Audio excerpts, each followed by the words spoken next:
Well, hi there, good afternoon. Welcome once again to the National Stadium at Providence in Guyana. Well, we greet you with some news that the toss for this very important match, Jamaica against Guyana, has been delayed. The toss has been delayed just as the captains and the match referee were getting ready for the toss. A very sharp shower came and sent everyone into the dressing room sheltering. But that rain has now disappeared. And we can see on your monitor some players emerging again. That's Captain Stephanie Taylor, who's ironically celebrating her birthday today. 31 years old for the Jamaica captain, Stephanie Taylor. Having discussion with her coach. No doubt looking at what they can control. The weather, certainly nothing they can do anything about. Well, toss has been delayed. It has stopped raining. And as soon as the covers are peeled off, one can expect that the toss will be spun and the game can get on, because it has been cleared up nicely now. It is now, we can see that some blue skies are beginning to peep out. Heavy clouds are still there, but no immediate threat of rain after that very sharp shower. So just the toss delayed, but I think we will have a full match, but that's just my estimation. No rain immediately in sight now. It was raining just for a little bit. One sharp shower 7 minutes before the toss. And now you can see on your monitor it's heavily overcast, but there's a high wind and some of those clouds are very high, so no threat of rain. Heavy covers are on the pitch. The players are just on the inside, beyond the ropes, and having a little bit of catching practice. And as soon as those covers are removed, I'm very confident that we'll have some action. So the news from Providence, the second match of round number 3, Jamaica against Guyana, the toss has been delayed. It's left to be seen how long after the toss the players will take to the middle, but for the moment there's no toss. When we have some more news for you, we'll come back, and we hope that when we do, we'll have some action for you. Do stay tuned.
A pleasant afternoon to you once again.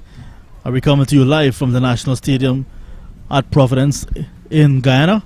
And just to let you know, at this time you should be seeing live picture of the second match of round number 3 between Jamaica and Guyana in the CG Insurance Women's T20 Blaze tournament. In fact, the start has been pushed back to 2:45 p.m. Guyana and Eastern Caribbean time, 1:45 Jamaica time. So the action will begin in another 14 minutes or thereabout between Guyana and Jamaica.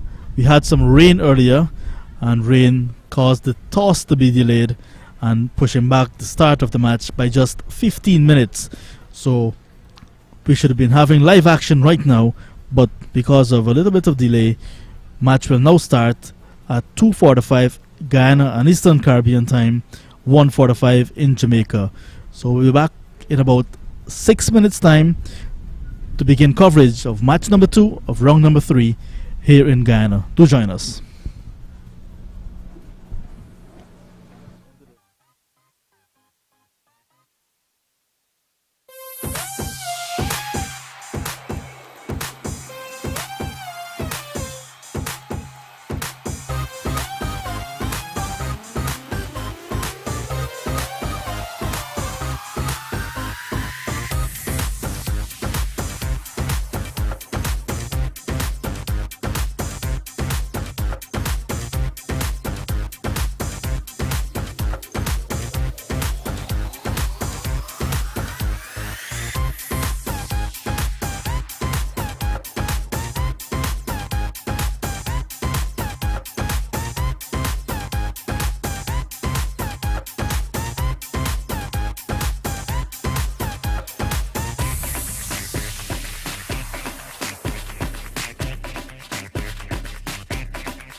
Well, welcome back to the Guyana National Stadium at Providence for match number 8.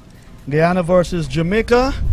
A game will start at 2:45, and Guyana winning the toss. We'll go over for the toss, and let's follow what's happening.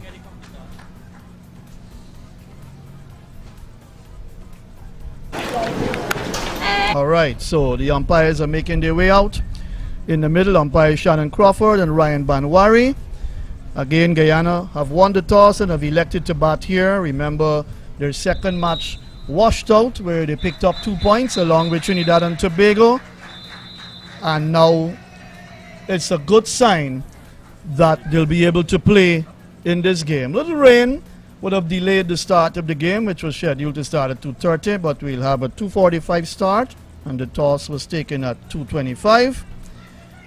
Clyde Butts is alongside me, the former Guyana West Indies off-spinner. Clyde, good afternoon. A very interesting contest on hand here because a rampant Jamaica side with 2 victories under their belt, 8 points, and Barbados just completing a clinical victory, winning by 10 wickets against the Windwards. They've gone up to 12 points. The Jamaicans would want to close off Guyana very easily here. Good afternoon, Clyde. Good afternoon to you, Matthew. Yes, I think it's going to be a good game. And you said about closing off Guyana in quick time. I didn't understand what you meant by that, because I think when you look at Guyana, they actually put up a very good fight against Barbados. They were very competitive. They bowled Barbados for 87, but was unable to get those runs. So I think they put up a good fight.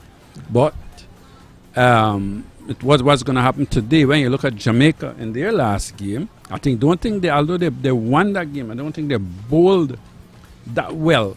Got quite a few extras. They didn't bat well either because they didn't get a lot of runs. So certainly, Jamaica would want to beat Guyana, of course, but Guyana would want to beat Jamaica as well. So I think this could be a very good game because I think Guyana has a good side.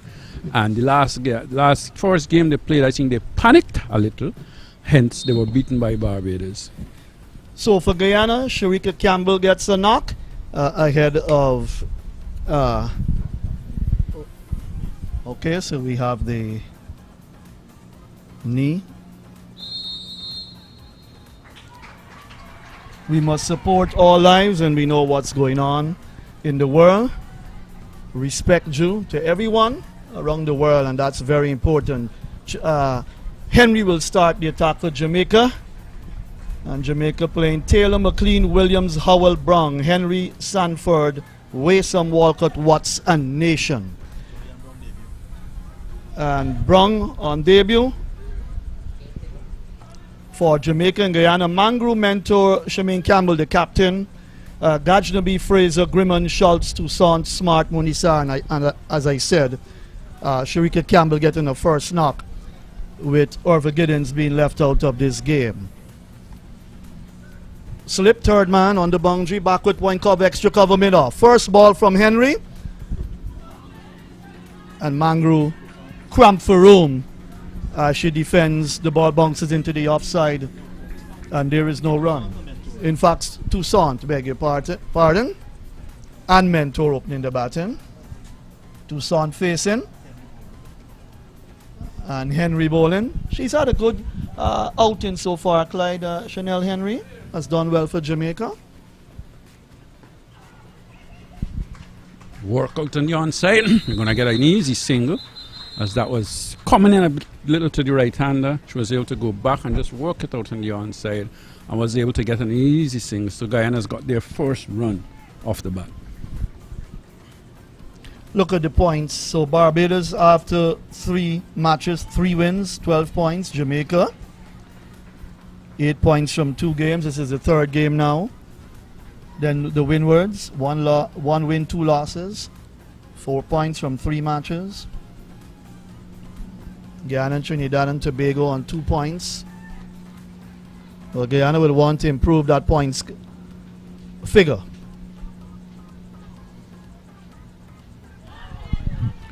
Outside the off stump, fishing at that one outside the off stump. Didn't really do a lot. It just was going on with the arm, going straight through. Batter not using her feet to try and get across to the delivery. He stood there and fished at it, hung her bat out to dry, and maybe was lucky not to have gotten an edge.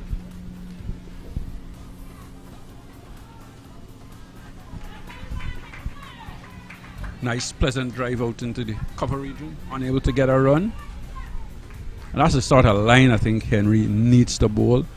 Just on or about that off stump, making the batter play.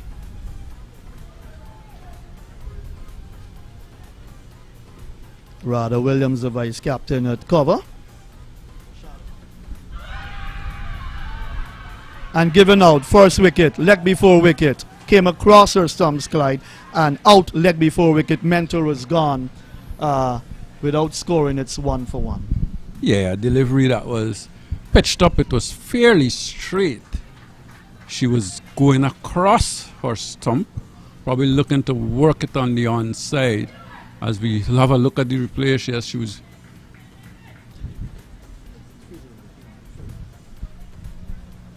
I think she was just going across her stump, looking to probably work that on the onside.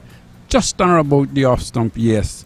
And the umpire judged her to be LBW, just looking to work a delivery. That should have been better. He could have looking to play straight up the pitch.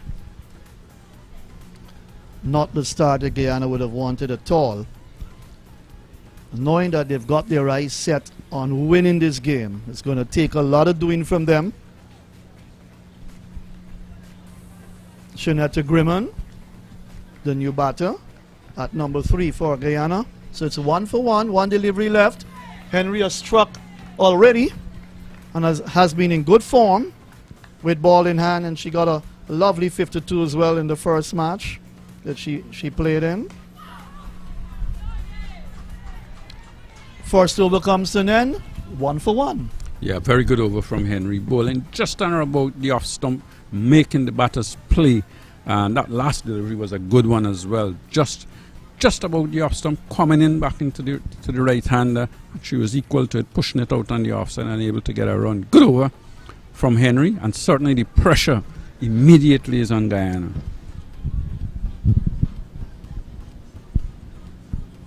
So conditions lovely for cricket now in this second game. Remember, the other match will be played at 7 p.m. tonight, Leewards versus Trinidad and Tobago.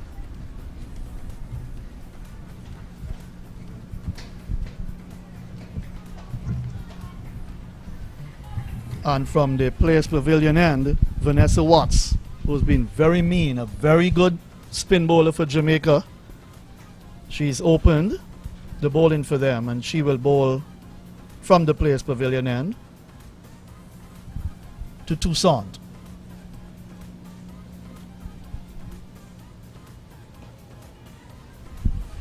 Worked away on the onside, a ball that's full, and we're able to pick up 2 runs. Watts not getting that in the right direction, probably just looking to go a little too full here. And Watts is normally very tight. She's very economical. She's been very economical over the years and has been one of Jamaica's better bowlers.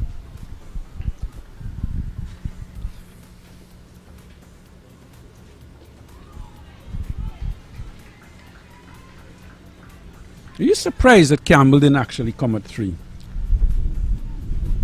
I would say I am surprised, but I suppose after what happened in the match against Barbados, in terms of the batting order, they're trying to bring some changes, with Toussaint opening the batting.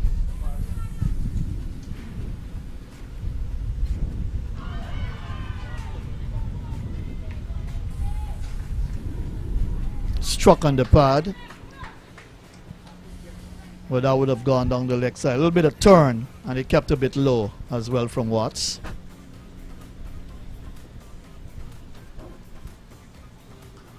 Short outside the off stump.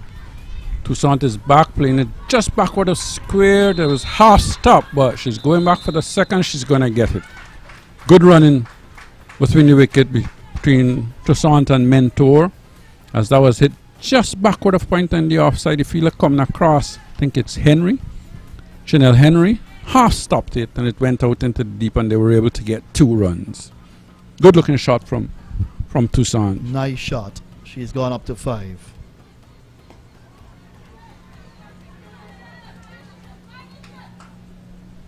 Two overs gone, 5 for 1. Guyana winning the toss and batting. Yeah, another fairly good over from Watts. Just not getting any big turn or putting the ball down in right areas. Probably going a little too full. A few deliveries, and the one delivery that tried to adjust was short outside the off stump and was cut away by Toussaint. Toussaint looks good already. She's played 1 or 2 good looking shots. She's got a couple of runs, so she'll just have to build on that. We have a mentor at the other end. So I guess Guyana would be depending a lot, a lot on the two of them to score some runs, take some of that pressure off of Campbell.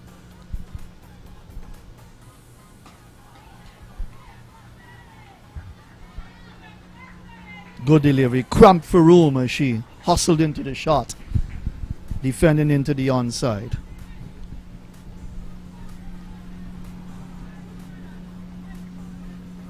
Guyana need a good partnership here, losing the early wicket of Mentor, leg before wicket to Henry, without scoring.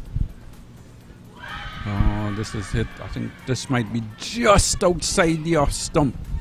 She was coming across her wicket again and looking probably to play up to mid-on. I think she would have been better advised to try and play straight up the pitch. Yeah, she was struck outside the off stump. Came across. But good to see Toussaint batting up the order. Came a bit low in the first match when wickets started to tumble for Guyana. Chasing 86 against Barbados.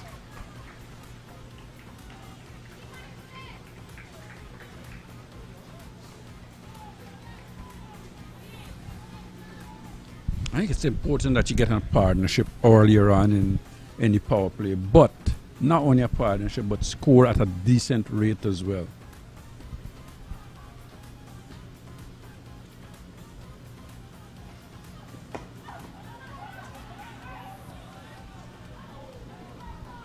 Well, had that hit, I think that would have been pretty close. A delivery that was pitched up, she was working it out to mid-on. Fielder coming in quickly, picked up and threw at the stumps. Didn't hit the stumps, so she was safe. Yeah, very close indeed. That would have been had it hit the stumps. Brilliant. Brilliantly caught by the captain, Taylor backward point. Slashing to point in the air. And that's the end of Grimman.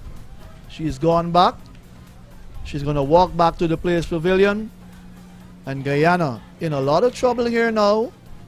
5 for 2 in over number 3. Yes, they are in a lot of trouble. That was just slightly short outside the off stump. She was cutting away at it. Got it fairly hard. Timed it well, but didn't keep it down. And Taylor at point took a very good catch as it was traveling. It was traveling quite quickly to her. And she took a very good catch. And Jamaica has certainly got this game so far. They've got the better of Guyana. Henry has been bowling pretty well, bowling just on or about the off stump, not giving the batsmen any room to really look to free their arms, keeping things fairly tight. First 2 wickets under her belt. The captain Campbell has come out to do battle. Gets her first run off the edge of the bat along the ground to white third man to get herself off the mark. 6 for 2, 3 overs completed. Guyana winning the toss and batting here in match number 8 at Providence. Yeah, and Jamaica certainly has the better of the power play so far. When you've lost 2 wickets in the power play and you've only scored 6 runs in 3 overs, that's putting a lot of pressure on Guyana, and more so the captain, who is now out there in the middle. She's the best player for Guyana. And I'm sure she'll be thinking, well, we need to have a partnership here. Look, Jamaica are on the hunt, no doubt about it. And they bank on their bowling a lot.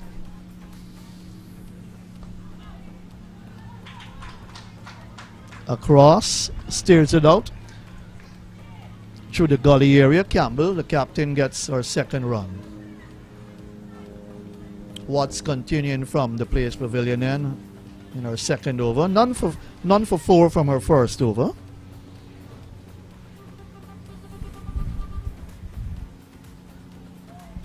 Campbell steering this pass slip.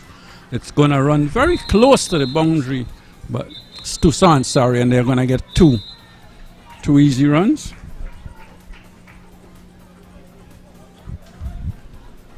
That was a ball that was just outside the off stump. Toussaint went back and just steered it past where the force slip was and was able to get 2 runs. Looked like she's just injured herself a little. She is doing some stretches. Hope nothing serious has happened to her. Maybe just a little stiffness, trying to get that out of her system. So the sweeper's position coming in now. A little change by Taylor. Comes to short white third man slip. And the short white third man. Backward point, cover, that's played to backward point. The captain is at cover, then there's mid off. Mid on, mid wicket. Short backward square. There's a square leg on the boundary. Short fine leg now. So just the square leg out of the 30-yard circle on the boundary. That's played into the offside to Natasha McLean. 9 for 2. Toussaint 7 from 11. Campbell 2 from 2.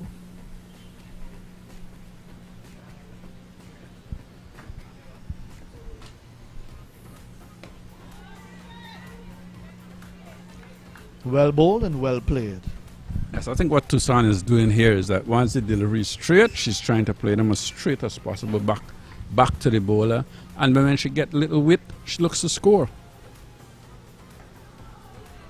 One just turning slightly from Watts, coming back into Toussaint a little, but not really any big turn.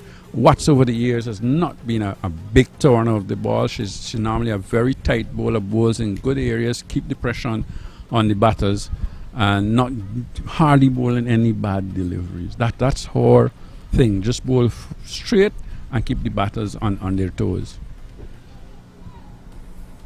And for a spinner, she does well at the top, opening the bowling with the fast bowler. Look at Henry's figures. 2 overs, 2 for 2. She'll bowl her third over now from the media center end, coming into the Guyana captain.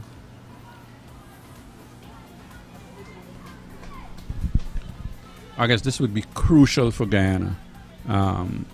With the captain and Toussaint out in the middle, they will obviously be thinking they need a partnership here to try and build a sort of total around for Guyana.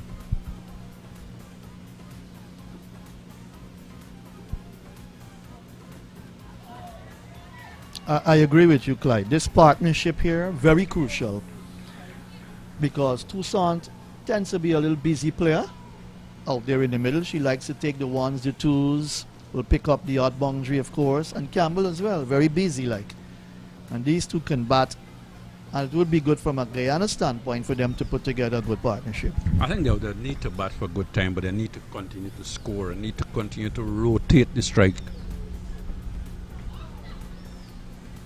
That was short, wide outside the off stump. I think Campbell guilty of not really going across to play that cut shot. Obviously, when she saw it short, he just said, well, this is a good delivery to score off, but didn't get her foot across. Her right foot didn't go across to try and hit that ball.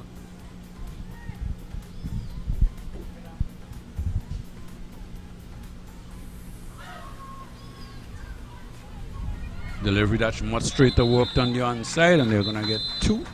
We'll have to wait and see if it is leg buys and the umpire does not signal, so Campbell actually worked that one off the hips and was able to get 2 runs. And that's good running between the wicket again, good positive running. We know Campbell what she's about. She loves to run good between the wickets. She's a hustler in the middle, and she's going to try and make sure she gets as much runs as possible.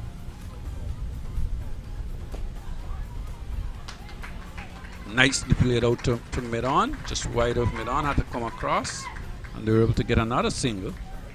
So the rotation is there. They just have to keep working on that, and when the bad ball come along, put them away.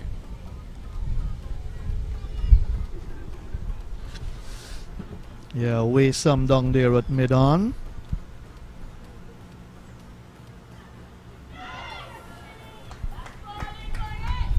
Well, that was very close to the off stump. Ball pitched up just outside the off stump, very close to the off stump, just missing by and missing the edge as well. And I think Tucson will have to be happy that she's still there. 5 overs gone, 11 for 2.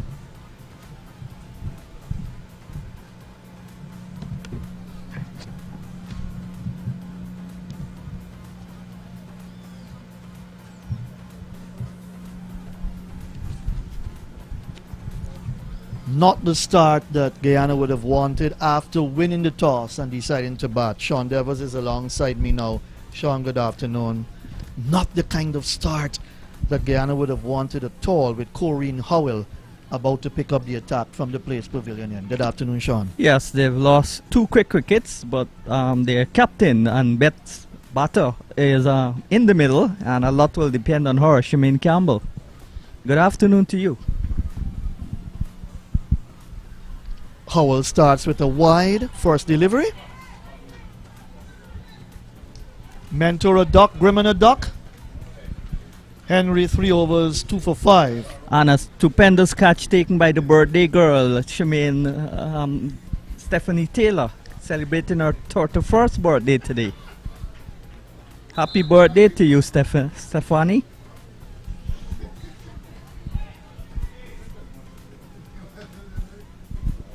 And the girls probably want to give her a victory here, a handsome victory as well, on her birthday. Yeah, well, maybe, but it's a long time their matches got.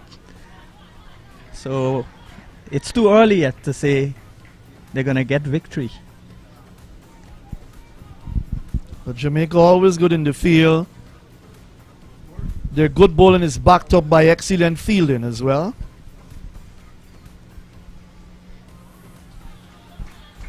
But not backed up by the bowler who bowls too wide, and it's called a wide there by Bandwari.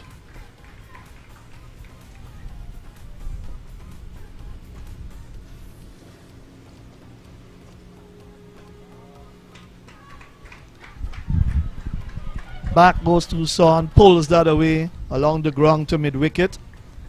Waysome is out there on the boundary.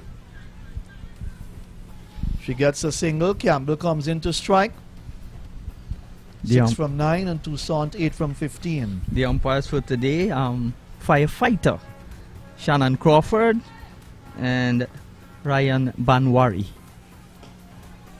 Nice use of her feet. When she got there, she was not quite well to the pitch, and she just defended it. Good bowling there by Howell. Forced the captain to check the shot as she came down the track. The standby is Javed Prasad. Too short and pounded away. It will go into the boundary for 4. Pulled it down and too short, and pulled away for 4 by the diminutive Campbell. Campbell, using all her experience in playing that shot, picks up a boundary. Well played to the Guyana captain, 22 for 2. 2 debutants in this game. Shemaine Campbell's cousin, Sharika Campbell, making her debut for the senior team. She's played under 19 cricket for Guyana, and Brung making her debut for Jamaica.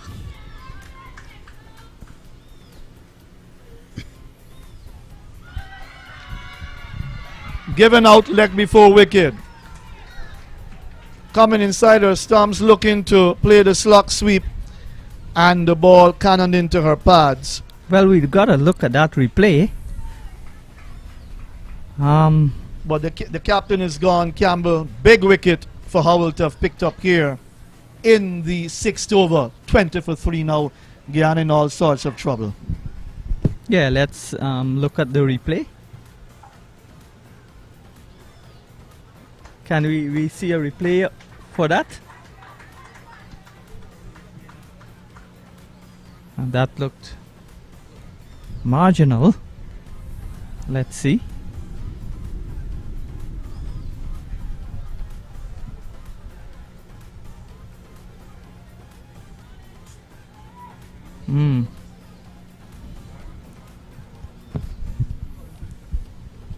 What do you make of that, Sean? Close. Yeah, very close. So 20 for 3. No partnership so far. 1 for 1, 5 for 2. Now 20 for 3. Campbell getting 10 leg before wicket to the bowling of Howell in her very in what? Her 2nd over?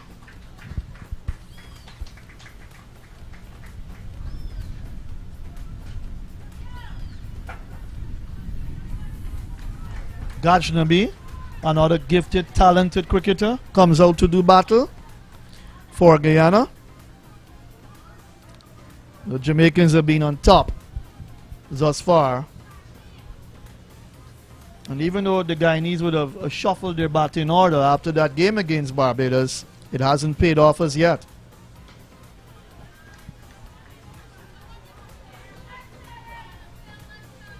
Waysome into the attack now. In her very first game took 5 for 8. And I think she was on a hat-trick as well for Jamaica. Tall young lady. Slipping a 3rd man, backward point cover, extra cover mid-off. So we've seen the Jamaican Henry making the only half century, and Winsome has got the only 5-wicket haul so far. Right. And Jamaica putting pressure on the Bajans. If they win this match, they will go to 1st place ahead of the Bajans. Just to remind you that in the first game, the Windwards got up to 87 in their allotted 20 overs. And Barbados cleaned up those runs very easily. 89 from 11.3. Matt Shoes 40 not out, 4 fours. And Kaisia Knight 33 not out.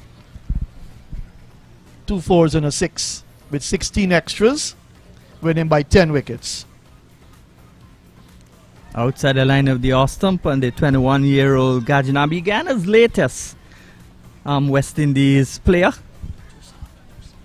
Yeah, well, Toussaint is also a West Indies player. So this is the young brigade batting here.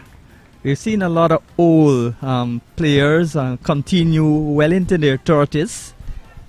Etienne is the oldest player in this tournament at 39. This is opening the face of the bat. And gets a single. Corinne Howell down at 3rd man, tidies up.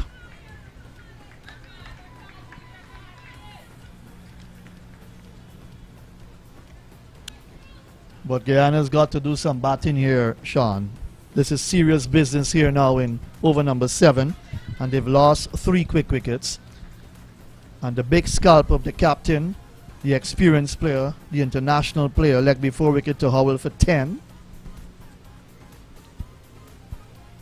Well, good afternoon to everybody in reggae country Jamaica. It's an hour behind Guyana, which means it's just after 2 o'clock there. It's just after 3 here. Game starting a little late. Looking to tug that one away. Hit it too hard and mistimed the ball, Gajnabi. And a good over completed by Winsome, her first. 7 overs gone, 21 for 3. Guyana winning the toss and batting here against Jamaica in match number 8 at Providence. Yes, and we had a scare when the clouds got dark and the rain came down, but not in cats and dogs. Just a little drizzle. And now it's clearer, but not blue skies. See patches of blue and some dark clouds, some white clouds also floating lazily over the Providence ward. This used to be a sugarcane plantation. Here's Watts bowls and that short, and they pulled away, mishit their tongue to backward square by Gajnabi and Toussaint. Yes, Toussaint. So Toussaint opening the batting.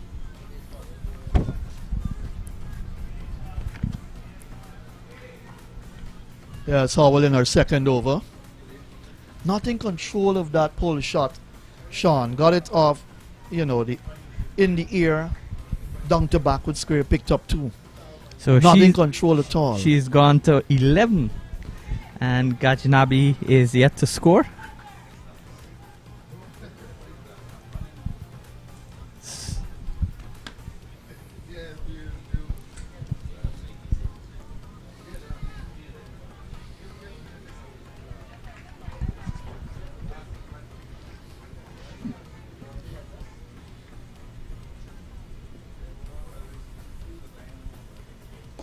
That's cotton ball. Oh, dropped. That's an easy catch. It stopped maybe on Toussaint as she went through with the shot, and she's dropped. So Watts, Vanessa Watts, dropping a return catch as easy as you would like. Howell dropping an easy return catch as easy as you would like.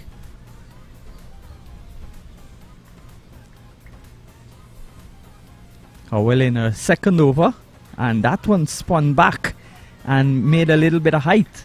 Bounce and turn there for Howell. Quite impressive from the off spinner.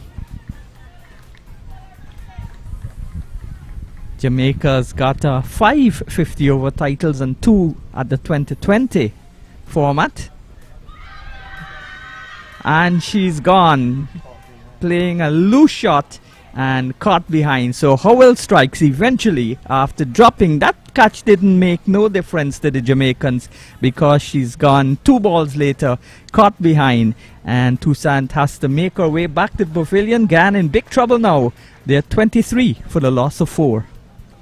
Yes, that was a naughty shot. It was a notting shot. You're going to push the bat to a ball wide of the off stump, got a little edge on it, and taken nicely by the keeper. You give your wicket away there. It was a smart piece of bowling too by Howell to just push it a little wider of Toussaint. And knowing that Toussaint wants to get going, she wants to score, she wants to keep ticking over to put Guyana in a reasonably good position with runs on the board. And she just went after it, didn't have to do so. And she's gone caught behind for 11, 23 now for 4. And the Jamaicans are cockahoo here at the National Stadium at Providence. They've picked up 4 wickets very quickly, and they've got Guyana rocked back here with the Guyanese not being able to play against Trinidad and Tobago due to rain that washed out that game.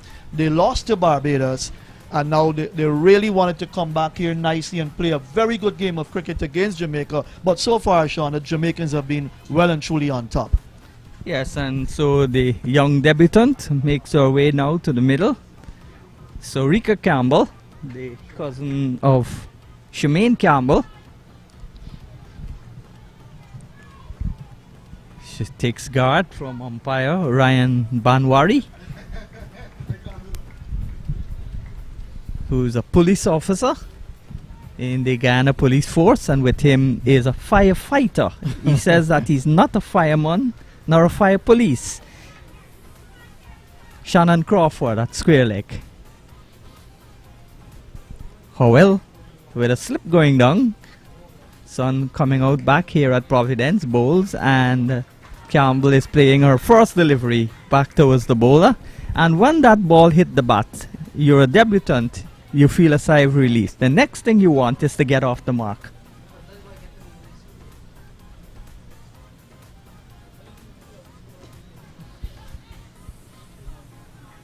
Backs away and looks to hammer that through the offside. It went straight to McLean at mid-off wide. 23 for 4, 8 overs gone.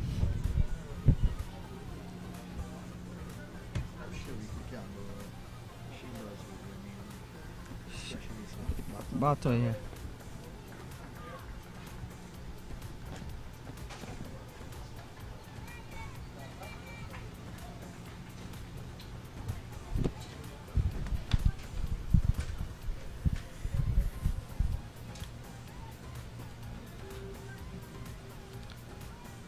So 23 for 4 after 8.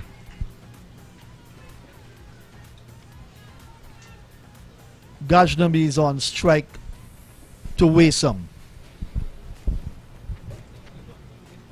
And Gajnabi with no movement of the feet across, just drives and hits air as the ball goes by to be taken by the keeper. So good delivery there from Winsome. Waysam.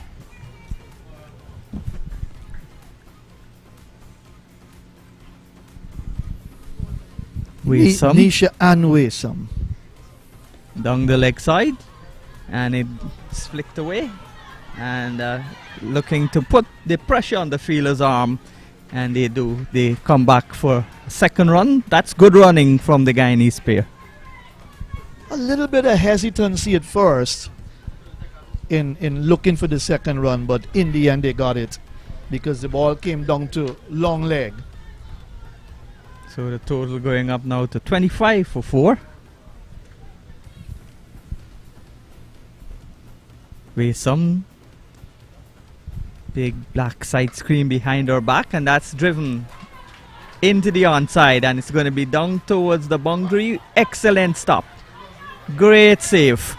That was been 4 runs. But the fielder there, checking to see Henry diving and pulling the ball back. And excellent work on the deep mid-wicket boundary from Henry. Saved a couple of runs. So how many did they run? 2? Yeah, so she saved a couple of runs. Very good all-round cricketer, Chanel Henry. She can bat. She bowls well, picked up the first 2 wickets, and now saving her country 2 runs in the deep. Excellent work by this young lady. 27 for 4. And this is dabbed away.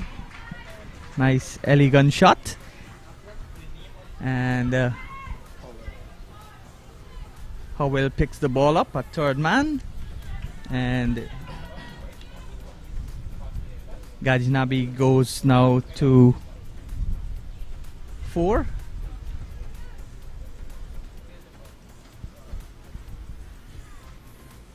Gajnabi is 5.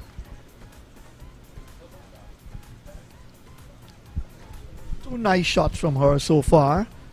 The one that was played with a lot of power through the wide mid-on area, and then nicely cutting, chopping down to third man for 1.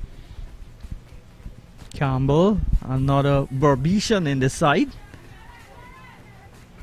Plays for Rose Hall Town Youth Sports Club. They've got a vibrant female program. I think they've got about 2 or 3 female clubs in Berbice.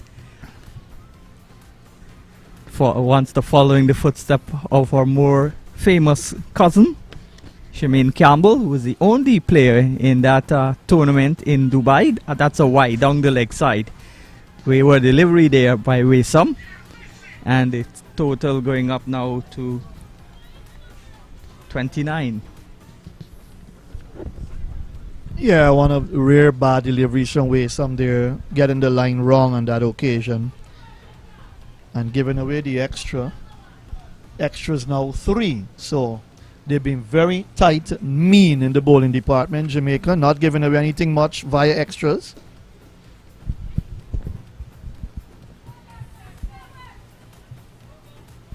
So another over comes to an end. At the end of it, 9 overs gone, and the total 29 for 4. Ghana trying now to stage Operation Rebuild.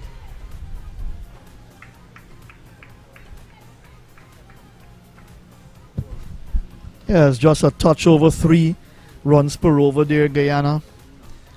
They will need to pick that up, and these two need to get going but not give their hand away.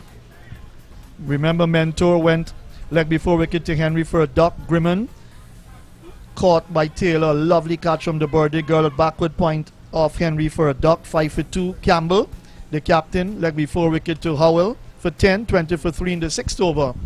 And then Toussaint caught wicketkeeper Sanford, bowled Howell for 11, 23 for 4 in the 8th over. So Howell to continue. Strong breeze blowing across the Providence ground. The golden arrowhead stretched out.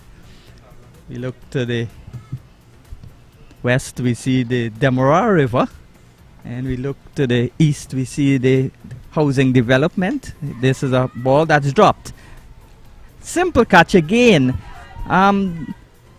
Lethargic movement there by the fielder at the Vanessa Watts at mid-wicket. Vanessa Watts at mid-wicket. She just didn't seem to judge the pace of the ball, and she just stretched out her right hand and maybe parried it away more like a goalkeeper than a cricketer.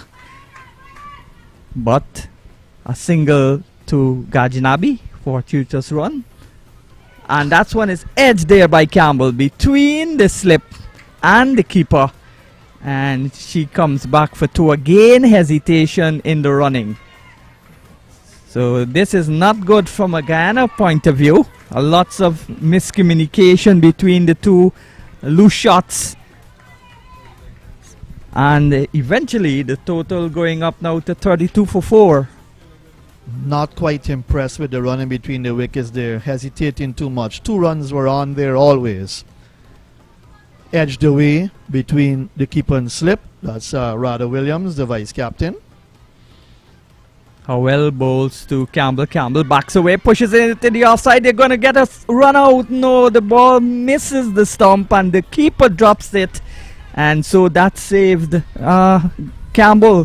Where was she going? Again, indecision in the running. But I thought, Sean, if that return had come to the bowler's end, Gajdemi could have been out of her ground if it was a direct hit. Yes, if it came to both ends. Yes. Because the keeper dropped the ball. That's why she wasn't run out.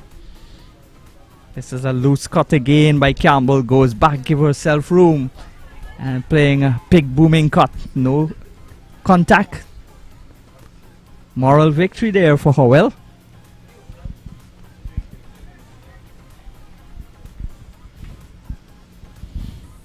Howell bowls and defensively played, and there is no run.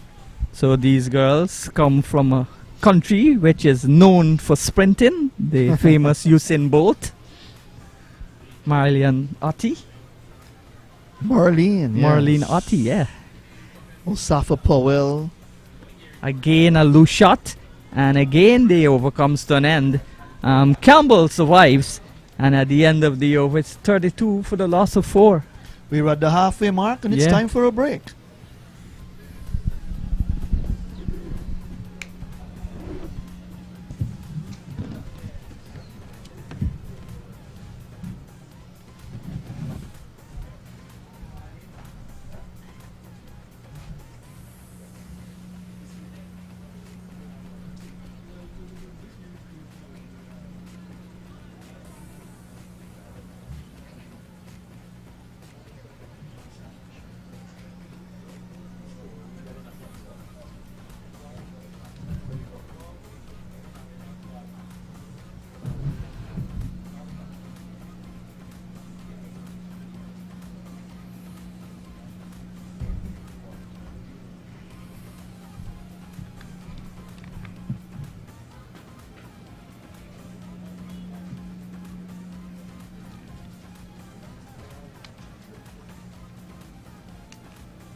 Well, welcome back to the Guyana National Stadium here at Providence, a ground about 10 minutes away from the capital city, central Georgetown. And Guyana winning the toss and batting. They're 32 for 4. They've lost Lashana Tucson, caught behind off Howell for 11. Mentor leg before to Henry for a duck. Shanita Grimman caught at point by the birthday girl Stephanie Taylor off the bowling of Henry for a duck. And Shemaine Campbell, the captain, the big fish, she was leg before off Howell for 10. And the wickets fall in at 1, 2, 5, 20. And of course 23. So Guyana in a spot of bother. These two looking now to do the repair work. Gajnabi comes from a village in Berbice called Chesney, which produced a lot of Guyana cricketers. Bowling change outside the line of the off stump, and Gabi, who's a tall, gangly looking girl, plays the ball out to the offside. She's 21. And she goes now to 7.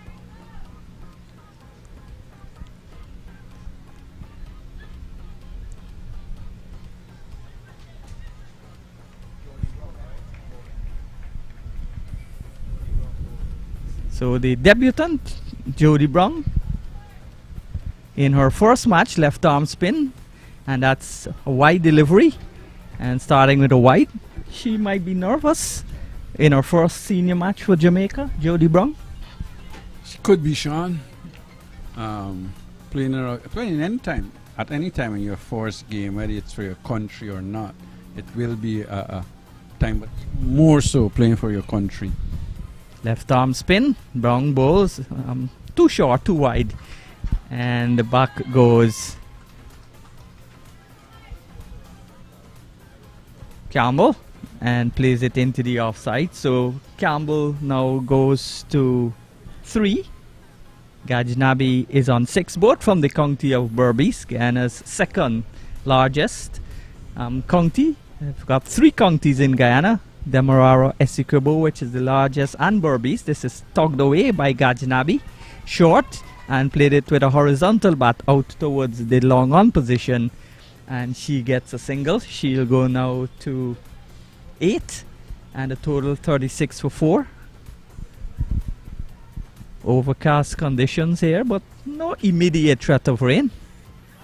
And that's a loud appeal, and Shannon Crawford puts the dreaded index finger into the air to send Campbell on her way. So this is a real dismal batting performance here from Guyana. Half of their team has gone. It's now 36 for 5. Yeah, delivery that was just slightly short of a length. She was going back and was hit, I think, plumb in front. And the umpire had no hesitation in raising the dreaded finger.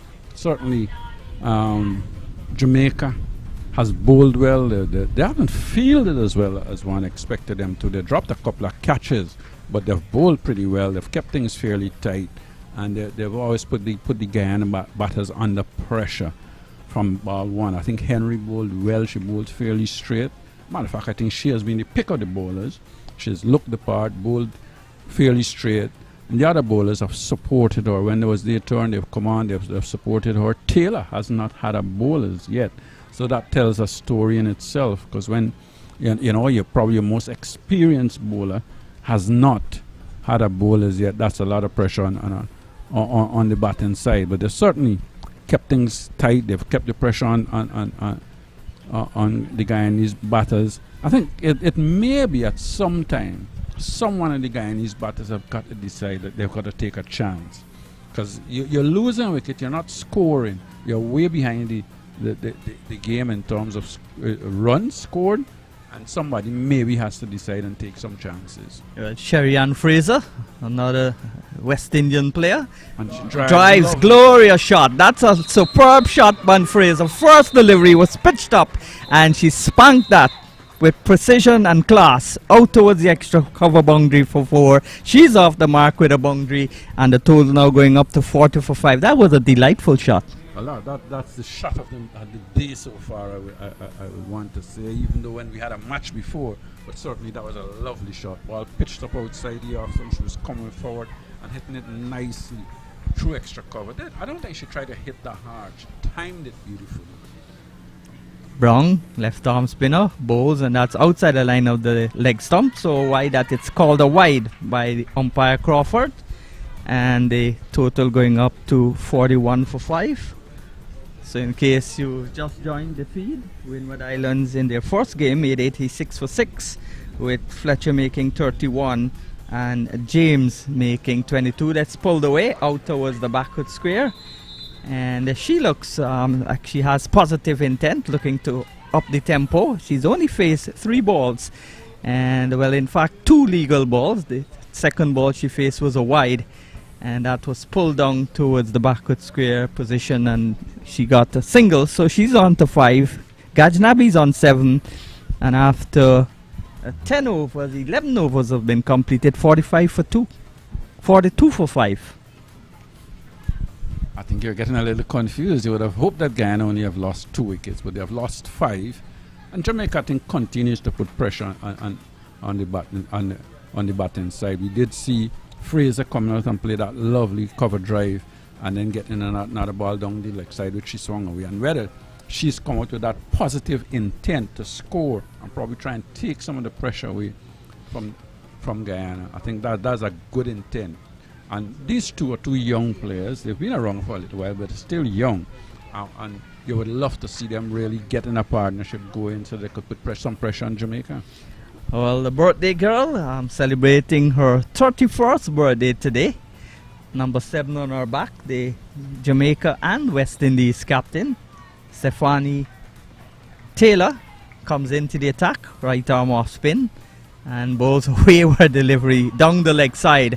And that's going to run a long way towards the boundary. The Jamaicans are fast, but not fast enough to catch that ball before it hit the ropes. So 5 wides.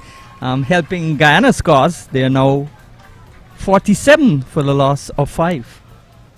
Yeah, forced delivery wide down the leg side. I think the thing about Stephanie Taylor, I don't think she's bowled as well as we know she's capable of in this tournament. She has not been doing that so far. I think nearly in every game when she starts, she bowls a wide. So she'll just have to pick herself up. She's a quality all-round player and a quality off-spinner, and the records would show that as well. Yeah, so she was born in Spanish Town, and she's played 130 ODIs. Very experienced campaigner. Bowls a Yorker length delivery. And the batsman capitalizing on loose work again by Jamaica in the field. And the return comes in eventually. Taylor and Gajnabi is 7. Cherry Ann Fraser is 6. Again, loose work in the field by the Jamaicans. Yes, and good running between the wickets. I think that's what put pressure on the fielder, realizing that both batters were looking for that second run.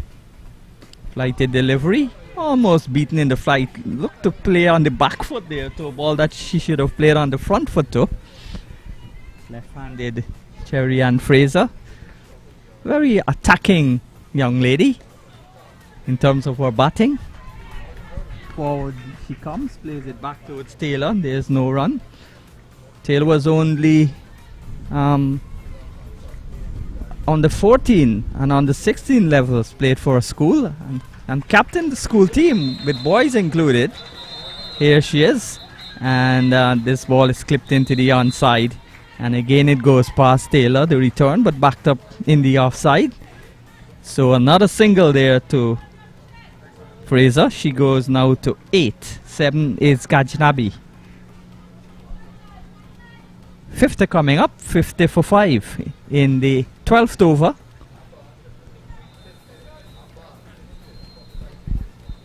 So Guyana has to try and stop losing so many quick wickets, build a partnership. They can still get up to 100. This is a ball that's outside the line of the off stump.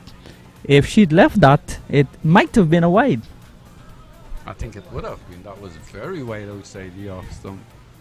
She was going after it. Well, I don't know if she can call it going after. She just hung her bat out for the ball to hit. Maybe if she had really had a go at that. And even if it had got the edge, maybe it flown away to third man for 4. But I think those type of deliveries, you should not be playing at them unless you're trying to score, unless you're going to be positive and go with a positive intent. But I like the running between the wickets by these two. And if they could just complement that with some scoring shots, I think that would put a little bit more pressure on the Jamaicans. Well, they're the younger legs in the Guyana side. 50 for 5, 12 overs completed. Gajnabi, she's on 7. Hails from Chesney, village which produced the Danny Rams, the Satars, the Narsingh Dinarines, and the Imran Khan, who was a standout in the inaugural Stanford tournament for the Guyana Warriors when they won that tournament in Antigua.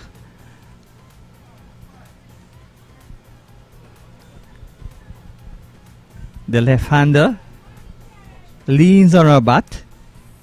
Sherry Ann Fraser. As Vanessa Watts now switched to the northern end, the old media center end,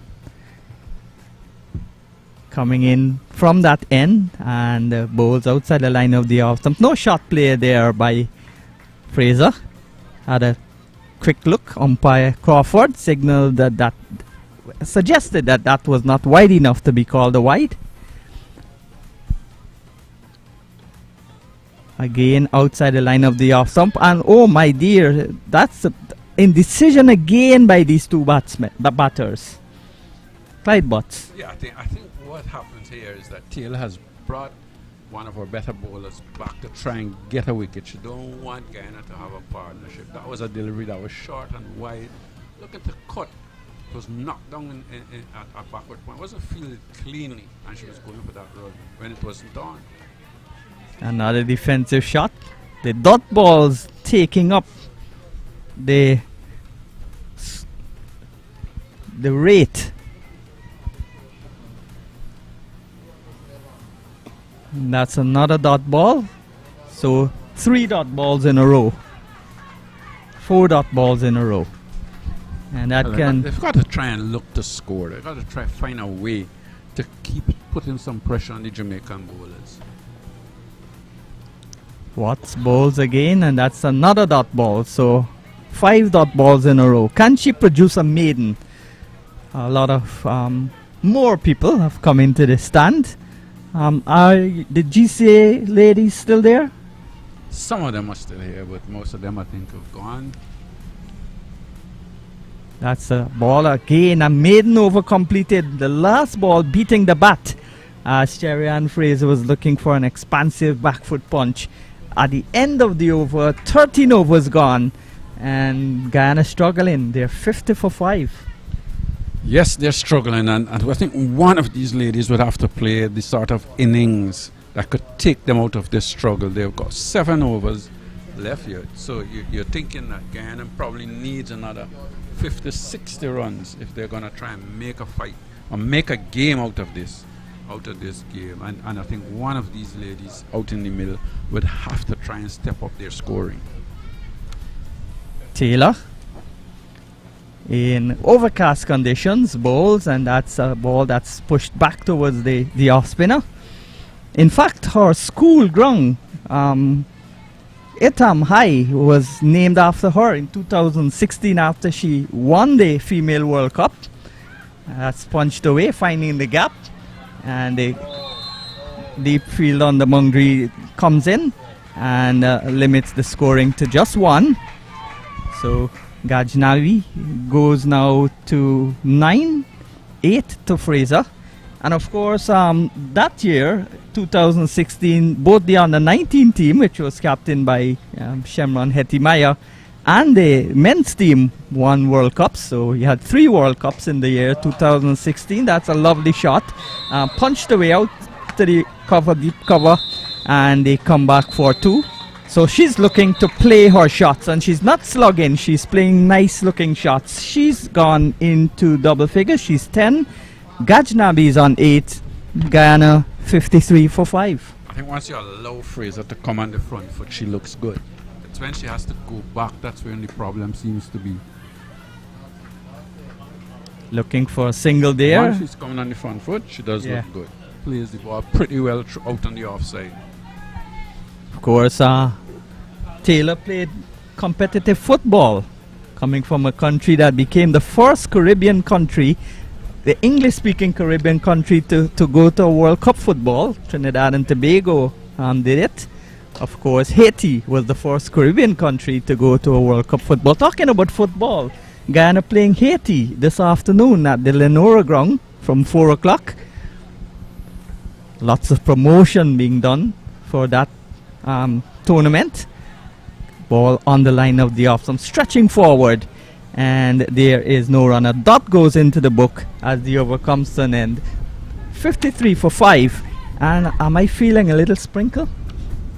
Maybe there may be a little bit of rain in the air, but I don't think we have immediate stoppage of play. I think play is going to continue for a little while, but I think we've got a little bit of clouds around. I don't think there's going to be any stoppage of play. So Brung, one of the Christopher Barnwell, he's always at cricket. He's always playing cricket, ball, softball, any kind of cricket. And he was in here this morning as well. Yeah. The lone person in that red stand with his red shirt. Yeah, that's the orange stand. Orange stand with his red shirt. Yeah. It's no longer orange though, it's looking pale pink. And the red stand is looking like dark pink. And the green stand is unoccupied, it's closed. This is a ball that's pushed into the onside, and she had to navigate the fielder and the bowler, run around them, Fraser. And in the end, all is well that ends well. They get a single in the end. Yes, they did, but certainly it was a tight single as well, mind you. But Gajnabi seems to have just injured herself a little. She's at the non-striker, and I think when she ran in and was down on her bat, I think the bat jammed into the ground a little, so she seems to be all right. Good afternoon to my friends in Jamaica. Good afternoon to Georgie. And a few people in the stands, in the red stand. When I counted last, I counted 34 people. A few more people coming in, so maybe 40. So that is the most people for this tournament so far. I think this morning we had quite a few as well, because some of the girls from the Georgetown GCA squad was here. Nice shot again off the back foot, punched it away, and she gets a single. Was exploring the possibility of a second, but that was been suicidal. She's gone on now to 11. Gajnabi is 9, 55 for 5. Yes, I saw you brought some girls from the Georgetown Cricket Association to see the match. Yeah, to see the match. Young girls. And I saw Mr. Courtney Walsh having a little discussion with them. Also the GCA President Neil Barry. That's very good from the GCA. Again, she is tripped over, not intentionally, but accidentally. I think she's injured this yeah, time. because accidentally she just ran in to the ankle. She's got an injury to her ankle, maybe. Let's look at the replay.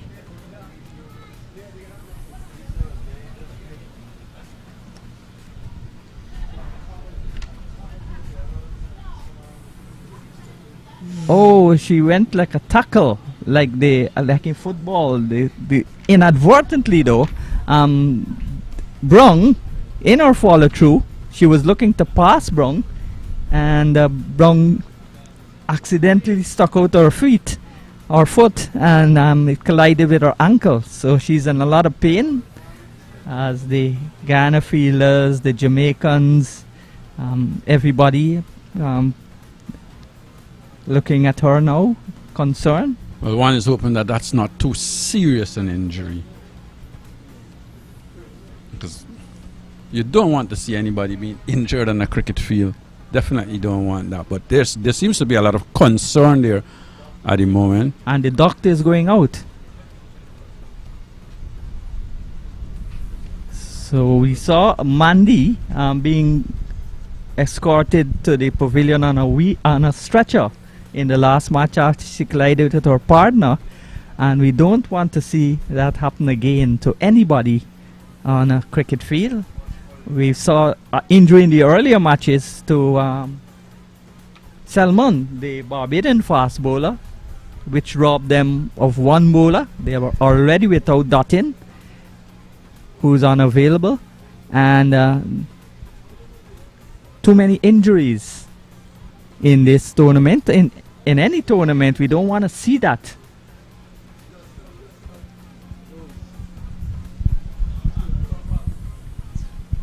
So let's see.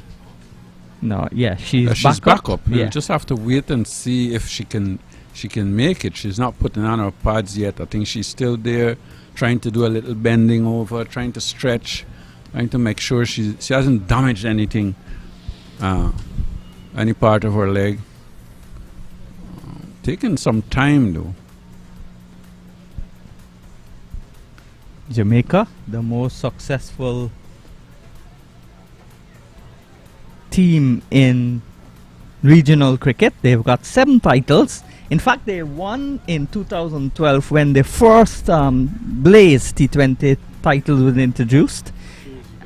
And Stephanie Taylor dominated with the most runs in that tournament. And they won again in the next year. But since then, they've not won a tournament in the T20 format. So it's good to see Gajnabi is on her feet. Cherry-Ann Fraser is on her feet. So they're both on their feet. And they continue with the partnership. Yes. John, Matthew Kissoon, the pastor, saying she's a fighter. Like Shannon Crawford was telling me it's not a fire police. A fire police was disbanded since 1957. I quote Crawford. And it's now a firefighter. Those were the days when the police used to do the firefighting. And that's no longer the case. He says he's a firefighter. Just like how Fraser's a fighter. Yeah. She's up and she's getting her helmet on. She's got her pads on. She's at the non-strikers end at the moment. So play will resume. Brown will continue from the northern end. Still the overcast conditions. Still the moistness in the air. But a cool breeze, a strong breeze also, which will be good, blowing the clouds away from Providence. There's still another match tonight from 7 o'clock when Trinidad will face the Leewards in the final game of today. This is a ball that's pitched up and driven there down the ground by Gajnabi, and there is no run.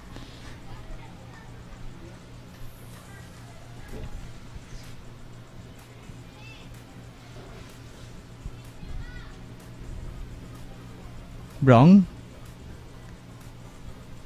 bowls to Gajnabi. Gajnabi works it into the onside, and they settle for one. The fielder on the backward square leg boundary comes to do the fielding, and Gajnabi now moves into double figures. She's 10. Cherry-Ann Fraser is 11, and the Guyana total 56 for the loss of 5. Brown short, and that's cut away out towards the cover position, and just a single. So Fraser will in fact keep the strike as a long over comes to an end, but that was because of the injury to the batter. Cherry-Ann Fraser 57 for the loss of 5. 12 to Fraser, 11 to Gajnabi, and more thoughts from you, Clyde Butts, and it's going to be the voice of Matthew Kissoon. Yeah, end of a very long over, and it was a decent one as well. Yeah, keeping things fairly tight, not really giving the batters any sort of width or room to look to score big. But certainly,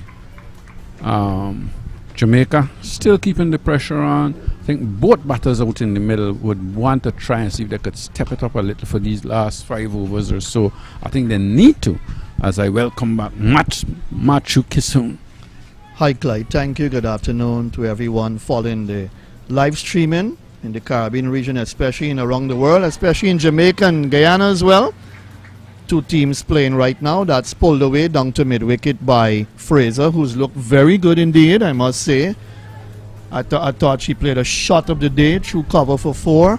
Her first delivery that she took. She's into double figures. Gajnabi's 10. And a flurry of wickets for Guyana put them on the back foot. But a nice little partnership here building. The score is 58 for 5. 22 runs hit in the air. Make that 23 from the partnership for the 6th wicket. Hit in the air, not in control, Gajnabi. Just lobbing it over the head of the bowler and picked up a single. I think the length of the delivery, she was in between whether to come forward or go back, and she ended up just putting it over the bowler. Says this is driven in the air out to long on for an easy single. But they certainly need to get on with it now. I think one of them has to. They have to decide. Matter of fact, both of them can actually decide, well, we have to go, we have to try and get as much runs as possible if we are to give a good account of ourselves in this game. Shot down to long on. Taylor stuck her right hand out. But not a chance by any means. Hit Irish, but not a chance. A lot of power. Gajnabi batted well in the inter-county tournament here in Guyana. She got a big 100. So she is in some form. I would want to stay there. If these two can take them to the 19th over together, should be a little decent enough total for Guyana. So the shots are coming now. This is down to long on. Natasha McLean is there.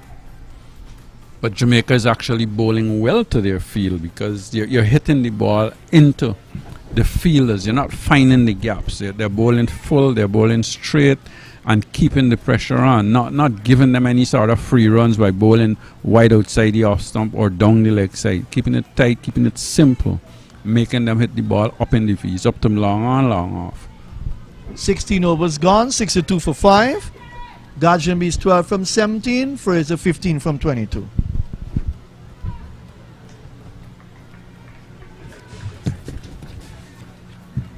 You have a projected total in mind at the end of 20? Well, with the way they're going, they're not really accelerating. One would love to see some acceleration, and I say this because if you're going to put up a fight against a Jamaica batting lineup that has Taylor in it, you have to try and put something decent on the board. And I'm sure at the start of this, Guyana would be thinking that they needed to put up 100 or thereabouts. This is pulled away down through forward square, well fielded in the deep by Waysome, I think it is. Good work. Good work in the field, coming around and getting that, stopping that from going into the boundary, and I think she saved 2 runs. Brilliant. But that's the positivity that you need to see from the batters out in the middle. Brilliant in the outfield there in the deep. This is Howell bowling.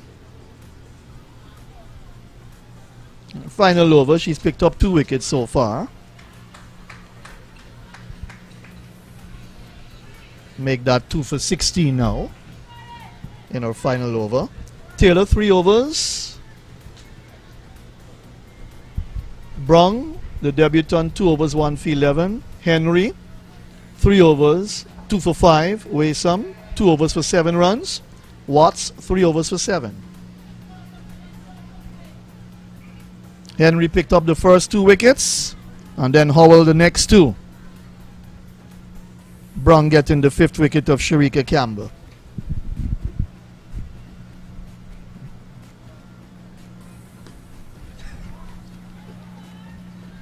The intent is there. She was coming down the track, probably looking to hit that straight mid-wicket.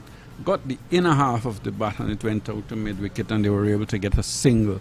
But the intent is there, and that's what you want to see at this time. You've still got 5 wickets in the hut, so you've got to try and score. That was pulled away in the air, went high in the air. Fielder coming in from long on was able to get under it. So both batters looking to go and looking to try and go hard. Very aggressive, a number of eerie shots. None going to a fielder for a catch as yet, but eerie shots. Trying to hit the ball hard, like that. Down straight to mid-off. They hesitated, then come through for the single. The return comes into the strikers end, but they get home. I think Gajnabi was actually looking to get under that one, realizing that the long hop had come into a mid-off position. She was trying to get that over her head. She hit it hard, but didn't get the elevation. And it went straight to the field, and they were able to get a single. That's Nation, now dropped to long on. Outside the leg stump, looking to pull it around backward of square. She would be disappointed with that. That shot should have been put away behind square on the leg side. Came off the pads. Maybe get a boundary. So 17 overs gone. Guyana winning the toss and batting. 69 for 5.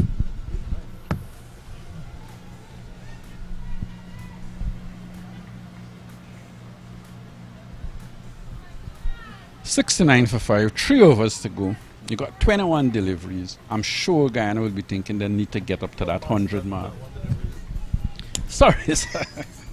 18 deliveries. 18 deliveries to go. Thank you, John. 18 deliveries to go. Certainly, Guyana needs to score another 30 runs or thereabouts. It's going to be difficult because the bowlers are bowling to their field, and every time they hit the ball, it goes out to the field. For sure, a runner ball. That's certain. That should be certain. But a runner ball is not good. I know we're looking for more, but we start with a runner ball. Should take them to 87 for sure. More than that. They have to try to get up close to 100 or even past 100. They'll have to have some big hit in here. They need a couple of boundaries and sixes. Stephanie Taylor into her final over.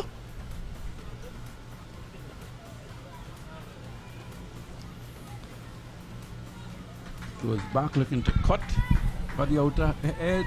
Went down to short third man, unable to get a run. Straight to the third man field inside the 30-yard circle. Had to beat her to pick up 2 at least. This time she's coming down the track. It's that hard back past the bowler. McLean comes around, feels well, and then thinking that the fielder coming across, Henry, was behind her, takes her time and parries it into the boundary for 4. So, what a comedy of error that was. So she true. actually got there, stopped it well. Henry had come running across and had actually passed her, and she was looking to pass it to Henry, and it went into the boundary for 4. 74 for 5. The captain very disappointed with McLean there. Whatever she was attempting to do. McLean was decided she wants Guyana to get some runs so she can come out and show Guyanese that she's capable of scoring.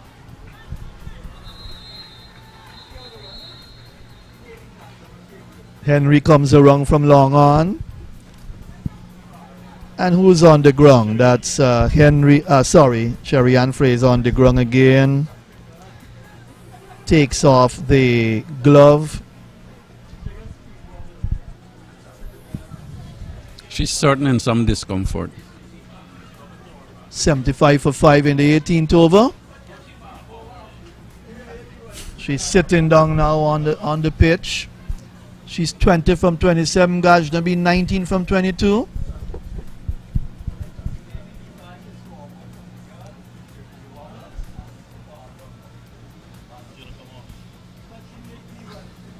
It would appear she's going to come off, Clyde. Yes, it looks that way. It looks like she's going to come off. But why? maybe the question should be asked is, why is the stretcher not out there to bring her off instead of having her walk? You don't know how serious her injury is. But, and she seems to be in a lot of pain. She seems to be in some discomfort. I think in an attempt to avoid hitting her partner, colliding with her partner going for that run, must have twisted her ankle a bit there. She's limping off with some help from the physio. So she's retired hurt. Well, one hopes that her injury is not too serious, but she seems to be in a lot of pain. She is in discomfort as she goes off. And Smart now comes out. And Sherry Ann Fraser is a crucial bowler for the Guyana side as well. Well, she's our opening bowler. And she hasn't bowled badly in the tournament so far. So that would be a big miss for Guyana. Charmaine Smart, the Borbetian, a lot of experience, would have played for West Indies as well. First ball hit in the air, high over the head of Stephanie Taylor, comes down to Chidi Nation at long on. She gets to the ball first before Natasha McLean, not taking chances this time around.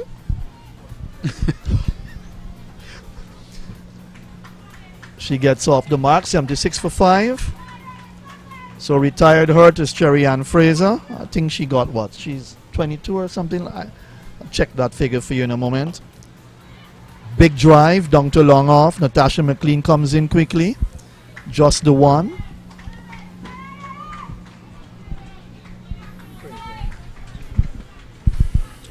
And the birthday girl has completed her 4 overs. Certainly bowled very well. Kept things tight, didn't give the batters a lot of... 4 overs, none for 24. That's fairly good bowling, keeping things tight, not giving a lot away. Our force delivery actually went for 5 wide, so that shows how she's come back nicely. So the birthday girl enjoying this game. She's 31 years old. From Spanish Town in Jamaica. And she has represented them over 250 times since her debut in 2008. Stephanie Taylor for you. ICC Women's Cricketer of the Year in 2011. What a cricketer she is. I wished her a happy birthday. And she said thank you in that soft voice that she has. So we'll have Henry coming back. 3 overs, 2 for 5. She started from that very end, the media center, and she picked up the first 2 wickets, Mentor and Grimman. So Taylor 4 overs for 25. Howell would have completed her spell, 4 overs, 2 for 20.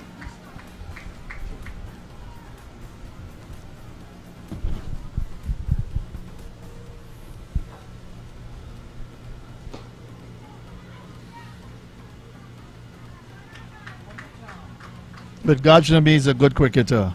Good all-around cricketer. She did not bowl in the game against Barbados. I don't think she actually did. No, she did not.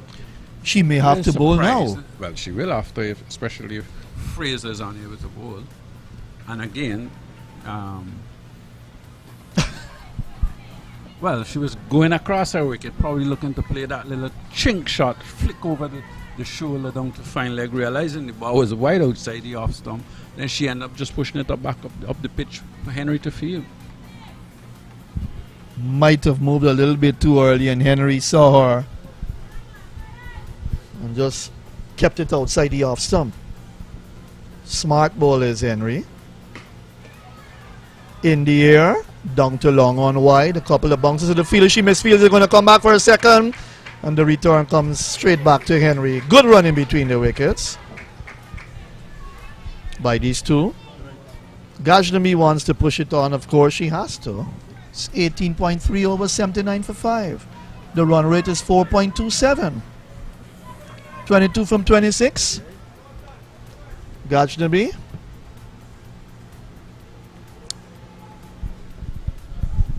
She knows that a lot depends on her here with these next few deliveries to end their innings.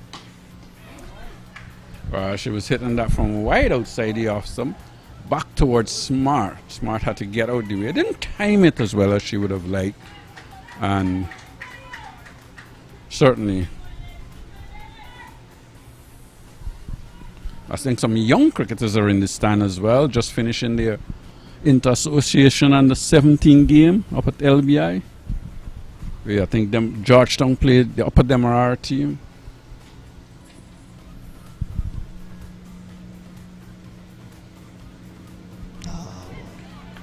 White ball. Guyana fast bowlers here as well, Mrs. Smith. Niall Smith, the Barbician. And it's nice to see them coming and supporting the women cricket. And I'm sure they're supporting Guyanese women.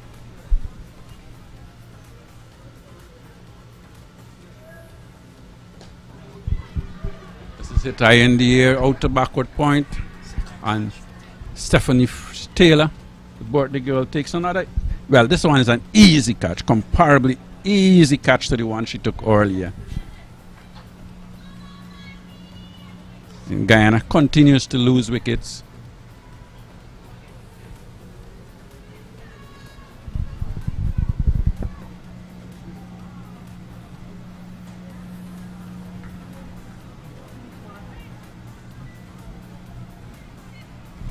Right, second catch for Stephanie Taylor.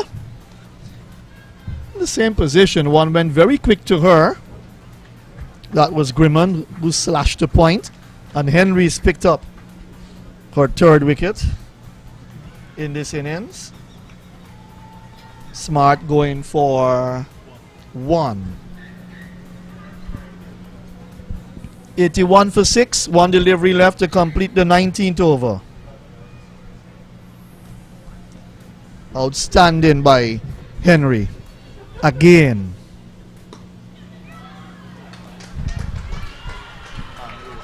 Mangrous come out. She's pushed this one. She's going to get 2 runs. And they're looking for a third, and they're going to get it. Jamaica just losing it slightly in the field. Not really, I think, concentrating as much. Probably thinking, oh, we've got Guyana down and out. But I think that's the time when you need to apply the killer instinct, not allow a team to get away from you. Guyana has been unable to accelerate their scoring rate, though. And I think sometimes in these games you need to see that little acceleration down at the bottom. We haven't seen it. 5 for 36 would have pegged them back terribly. If it was, let's say, 2 for 36, they probably would have got over 100 plus. It's 84 for 6, 19 overs gone, 6 legal deliveries left. But the guilty party on that occasion giving away the extra run would have been the debutant, Jodie Ann Brung. When the return came in, she fumbled and gave Mandy Mangro 3 runs. So final over coming up to be bowled by Vanessa Watts. 3 overs for 7 runs so far, according to our scoreboard to the right. Henry 4 overs, 3 for 10. Our final figures. Brung 2 overs, 1 for 11. Howell 4 overs, 2 for 20. Taylor 4 overs for 25. Waysome 2 overs for 7, and now Watts in our final over.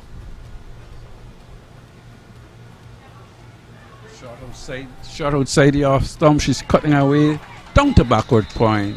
Gajnabi was running for all she's worth for a single, and she got it too. A little bit of fumble in the field, and they were able to get that single. That little bit of fumble by Walker at that point, and she's not deep. She's inside the circle. I think Give them that run. Gajnabi was going to go for that run. Yes, anyway. yes. She played a shot and took off right away. And that was Mandy Mangro. So Gajnabi comes in to strike now.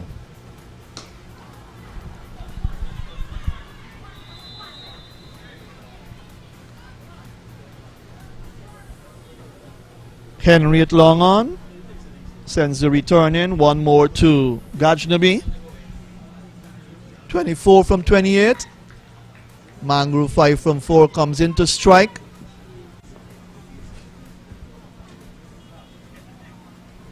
Nice shot. Down towards long leg. Fielder covered ground to her right. Looks like Shadeen Nation. The return comes in. But that looked very close to the boundary. That actually, well, it's difficult to tell from where we are sitting out here, but that looked very close to four. It looked like if she was on the ropes when she actually stopped the delivery. But it's not easy for the umpires to see that either. Saved 2 for Jamaica there. Down to backward square, another big shot from Mangru. Bouncing all along the ground. Gajdembe comes into strike now. So we've got 2 deliveries left to complete the Guyana innings. 24 to Gajdembe from 28. 12 extras, the scoreboard says. Watts none for 12, 3.4. How will she end her bowling stint?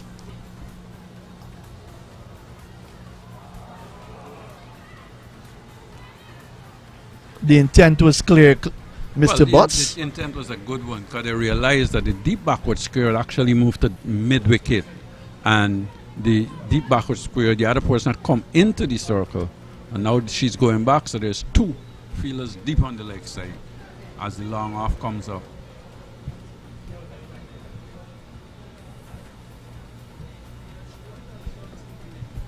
Final delivery of the innings. Wide outside the off stump. Mangru came across to plate it, and then she fell over. Smart bowling by Watts, would you say, to end the innings? She was looking to hit that again behind square. Watts, realizing what was going on, pitched it wide outside the off stump. She went across, went too far across, and then fell over.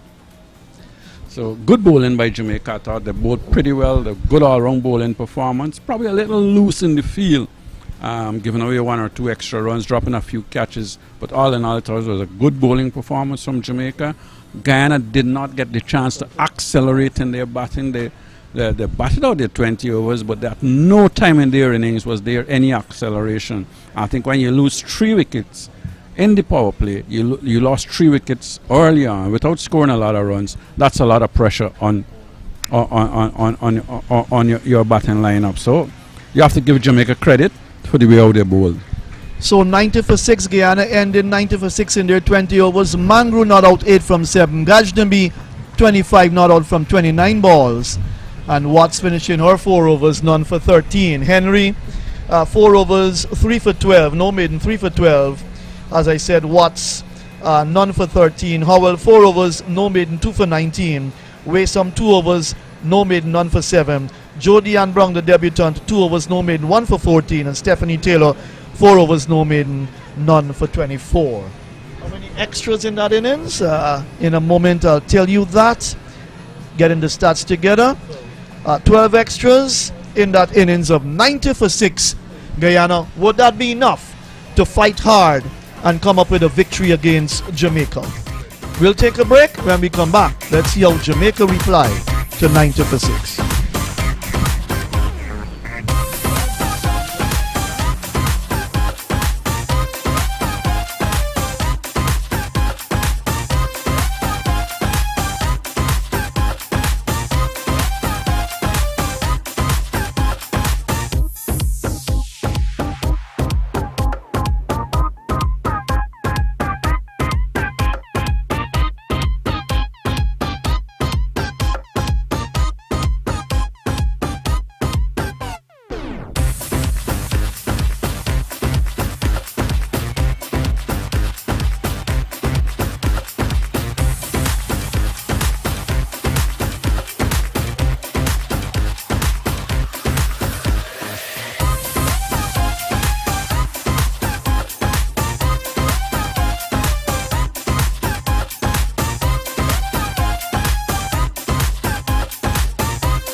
Yeah, well, welcome back to the National Stadium here in Guyana, where we're looking at the second match of the day. One innings has been already completed, and Guyana are set. Guyana made 90 for 6, with Gajanabi making 26 not out. Fraser retired hurt on 20. Toussaint made 11 and Shemin Campbell made 10. Those were the only other double figure scorers. Henry had 3 for 10 and Howell 2 for 16. So we've got Tremaine Smart playing for Tuckburg Park and of course formerly Burmine in Berbice cricket. She'll be bowling to the Burley McLean. Smart on her way.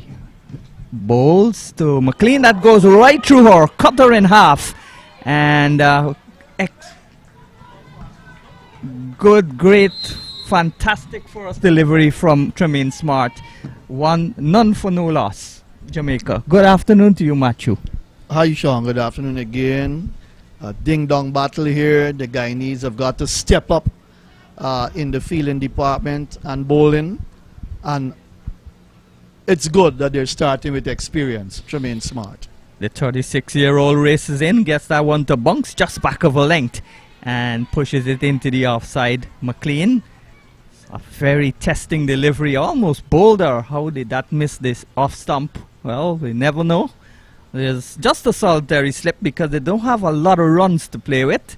There's a short third man inside the circle, backward point, cover, extra cover, and mid-off, all inside the circle on the offside. Smart on her way from the far end, bowls, and that's a ball again, just coming in towards the right-hander, and beat her for pace there. It's still none without loss. You've got to bowl tight to Natasha McLean. She is aggressive by nature.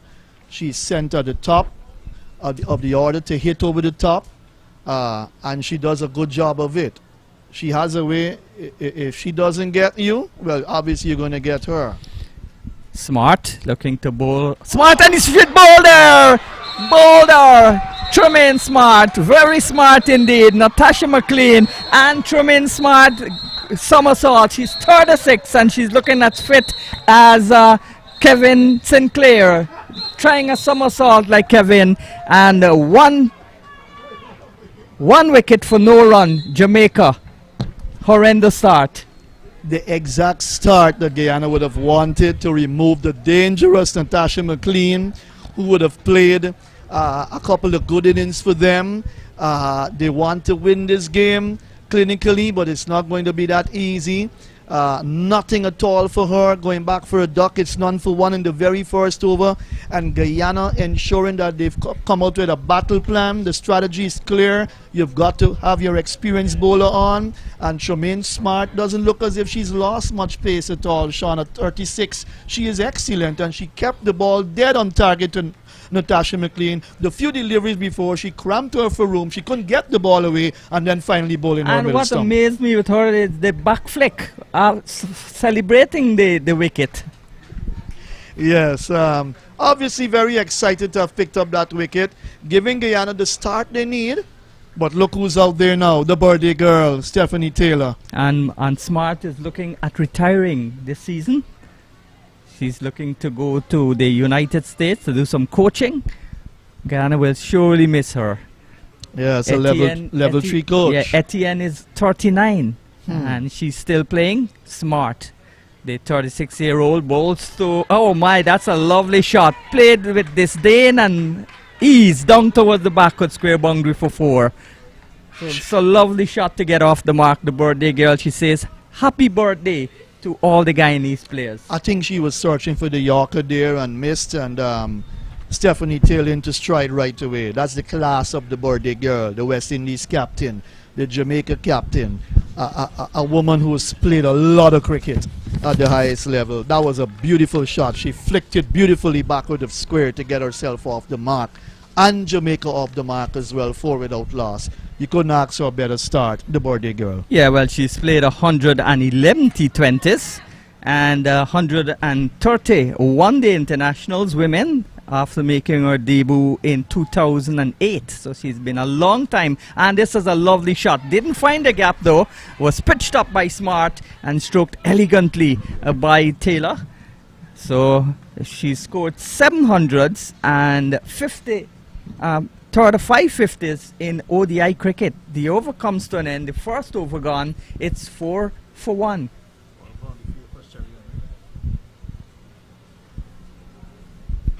Just what the doctor ordered after the first over.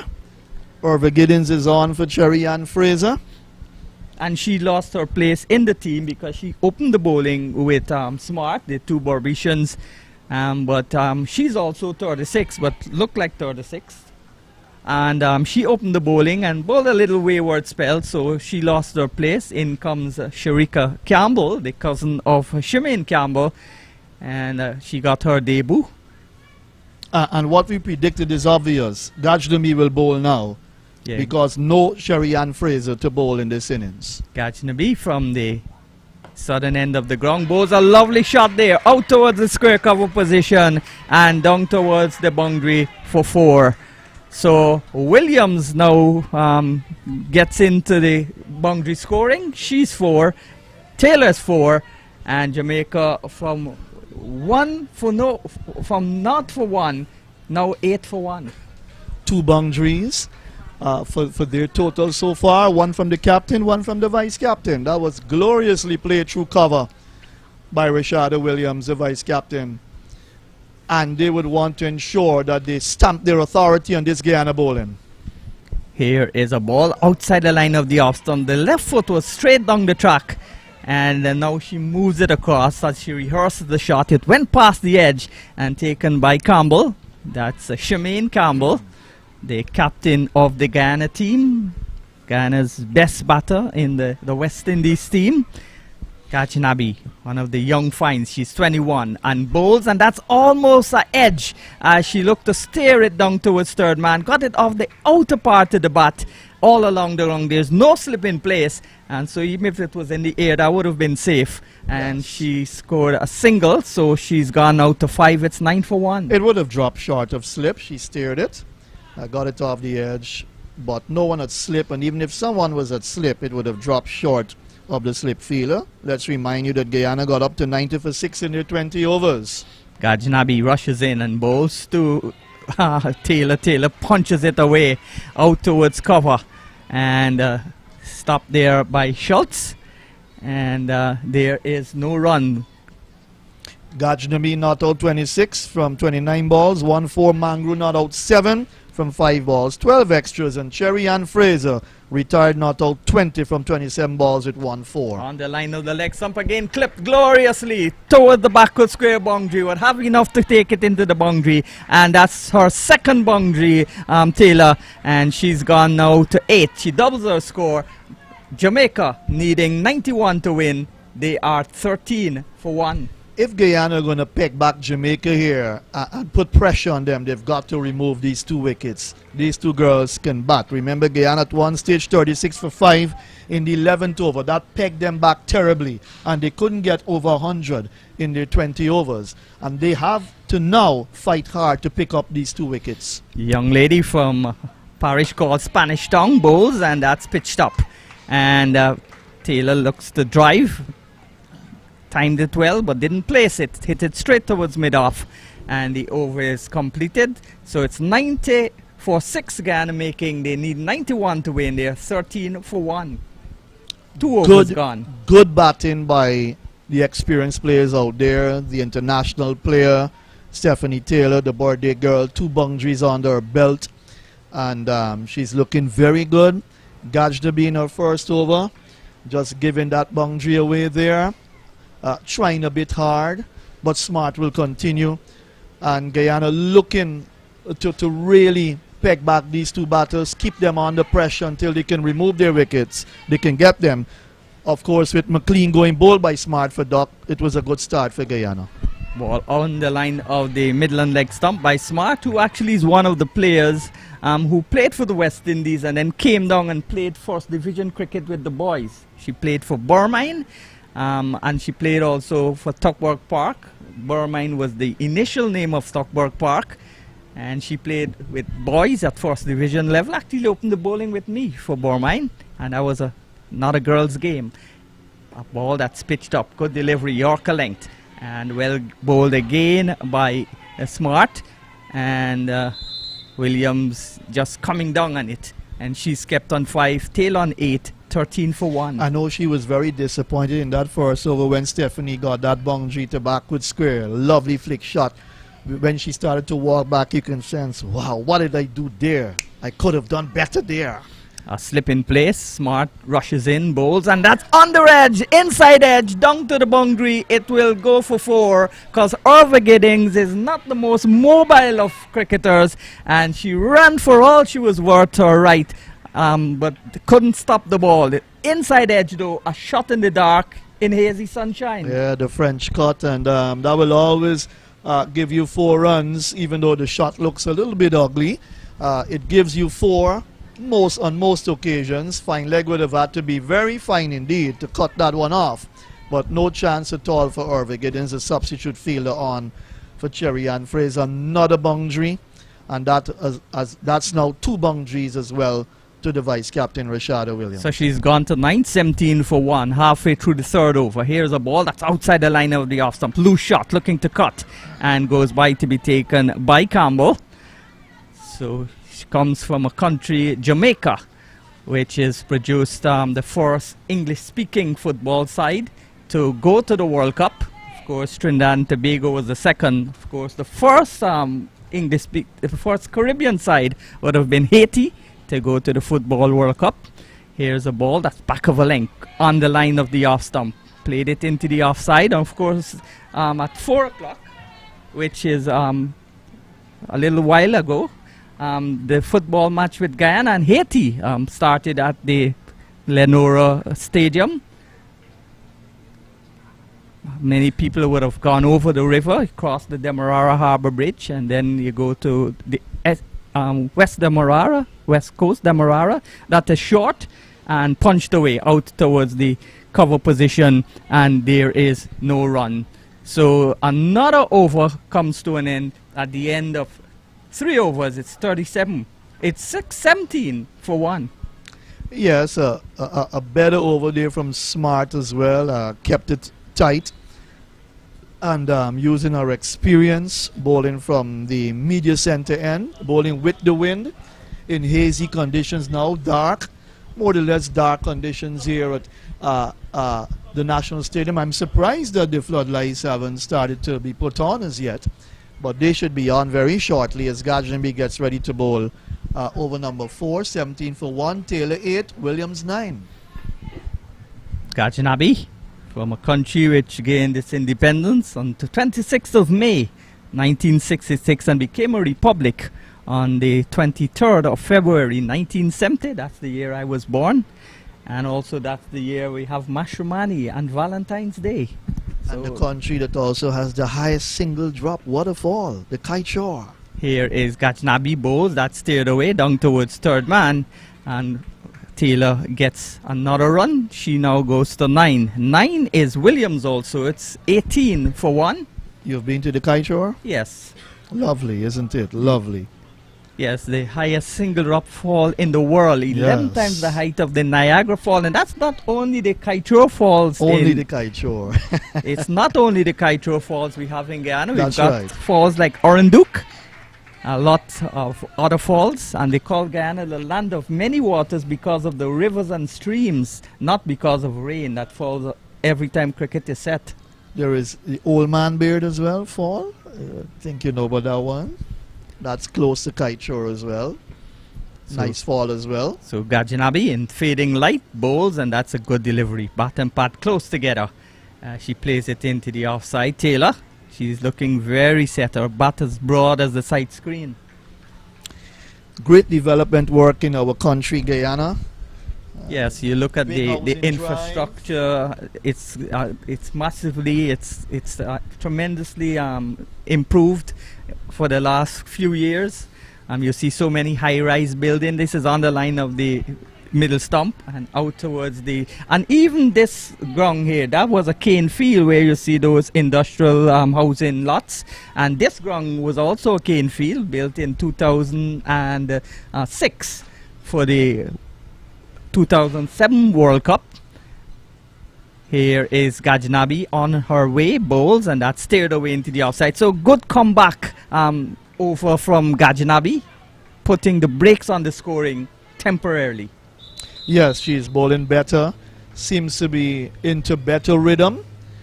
The all-rounder, West Indian player as well, young lady, and plying her trade well, wanting to improve. She plays cricket full-time. An aircraft goes overhead the stadium, and this is on the line of the leg stump and turned into the onside there by Stephanie Taylor. She's on 10, same score as Williams.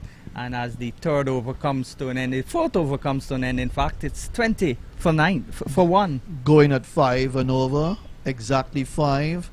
Williams 10 from 10, run a ball, both of them 10 from 10. So they're doing well for Jamaica here. They're steadying the ship, and ensuring after the quick loss of McLean, bowled by Smart for a duck, it was none for 1, that they stemmed the tide. They've both got 2 boundaries under their belt, and they're looking pretty good for Jamaica. On the other hand, Guyana, knowing that the total is a low one, 90, a small one, after 5 for 36, they were under a lot of pressure in the 11th over. They didn't come back enough to get over 100, maybe 120, 130 would have been good. Loud appeal, she's gone, playing across the line. And Stephanie Taylor is leg before to Smart, who's picked up her second wicket, and a fantastic performance there from Smart. She didn't do the back flick on this occasion. It's 2 wickets for 20 runs. Big wicket to get. The captain, leg before wicket for 10 from 11 balls with 2 boundaries, 20 for 2 now. That's what the doctor has ordered for Guyana. Yeah, and they've got to remove the batters who will threaten that score. They've got to remove Rashada Williams as well. And now out comes a batter who's not that bad at all. She's a good fighter, a stubborn cricketer, Chidi Nation, and she's got a lot of experience under her belt as well. But a big wicket for Guyana here, and who is leading the charges for Guyana? None other than Tremaine Smart, a very, very experienced cricketer. And as you said, Sean, she plans to retire. I think everyone in Guyana will say to her, give us another year at least. Yes, certainly a good bowling performance here from Smart. She's looked the pick of the Guyana bowlers, the fittest of the Guyana bowlers also. The fast bowlers I'm talking about, even Cherry Ann Fraser looks a little bit fitter than her, but Cherry Ann is younger than her, much younger than her. She's 36. So a slip in place. Mandy Mangru going down along with Campbell behind the stumps with the gloves. And this is a ball that steered away into the offside, down towards the third man position, and picked up by Giddins, and returned back towards the keeper. And they got a single, so she's off the mark with 1, and 21 for 2. Ghana fighting back hard here. Yeah, Sharika Campbell along a third man there, but she came across her stumps, Trinity Nation, and she followed the ball and steered it down to third man. Smart cricket by the experienced player for Jamaica. Smart comes in, bowls, and locked in defense, pushes it into the offside, and there is no run. I must say, Sean, this is turning out to be a very good battle indeed. It's a very good cricket match. Low scoring. Guyana getting to 90. They have to defend this nicely. We saw Barbados, after being bowled out for 86 against Guyana, they were able to perform well. Smart in, bowls and that's a loose shot, looking to dab it away, Williams, and luckily for her, it didn't find the edge. Of course, she's playing for a country, the only Caribbean country that played in a World Cup. They played in the 1973 World Cup under the Jamaica flag, and then the West Indies started playing in the World Cups after that. So Jamaica started in regional cricket in 1967 against Trinidad and Tobago. This ball is back of a length, and Williams is back. She's kept on 10 good dot balls in succession. Right, so can Guyana turn the tide now? Remember, after they restricted Barbados in that first game to 86, they made 79. They lost by 7. Can they now perform in such a manner where they can restrict Jamaica and win this game? Jermaine Smart loses her rhythm, aborts the run. Guyana's never won a regional T20 nor 50-over title. They first played in 1976 in Grenada, but stopped in 1981. In 2002, under Emily Dotson's leadership, they restarted cricket when she was elected as president of the Guyana Women's Cricket Board. And in 2003, Angela Harris was the manager of a team that was captained by the multi-talented Diane Ferreira James. She played football and volleyball for Guyana. She's now a FIFA referee. Here is Smart. Goes in and bowls, and that's a lovely shot, but the 12th man stopped it. The coaches tell you to drive as straight as possible, but that was to the detriment of the batsman. Lovely shot, almost knocked the stumps out of the ground, and at the end of 5 overs, Jamaica 21 for the loss of 2. Nothing for such a good shot, honestly speaking. But yes, 21 for 2. I want to say good afternoon to Anne Brown, lead selector for the women's cricket who's in Guyana. We must say good afternoon to her. Welcome to Guyana, Anne, and we trust that you're enjoying the game. Well, we were talking about sisters. Anne Brown in 1973, I think, had 4 sisters who played against Guyana in that tournament. Good afternoon to Anne Brown. You guys are late because I thought on the first day we actually mentioned yeah, but her. And many people would not have heard the her. first day's commentary. And Matthew didn't hear us. Yes, Matthew didn't know. So Gajnabi continues in fading light here at the. That's a lovely shot there from Nation. Picked the gap to perfection and smacked it away for 4. Lovely batting. She's now on to 5. And Jamaica, they need 91 to win. They're 25 for 2. Good afternoon to you, Clyde Butts. That's a lovely shot. That was a delivery. That was pitched up outside the off. Not what you would call a long half volley, just slightly short, but she came forward, waited on it nicely, and then caressed it through covers of 4. Good looking shot by Chadine Nation. And if you're talking about the stalwarts who pioneered the women's cricket, Vivian Lati Scott from Jamaica. She died in 2002 at 82 in Florida. Rest in peace, Miss Scott. I remember talking to Stephanie Taylor, and she told me she was in Guyana here when she was 13 years of age to play in a regional tournament, and she came in with Lottie Scott. Yeah, Lottie Scott. There's a lot of stalwarts, Madge Stewart, Dorothy Hobson, all of those.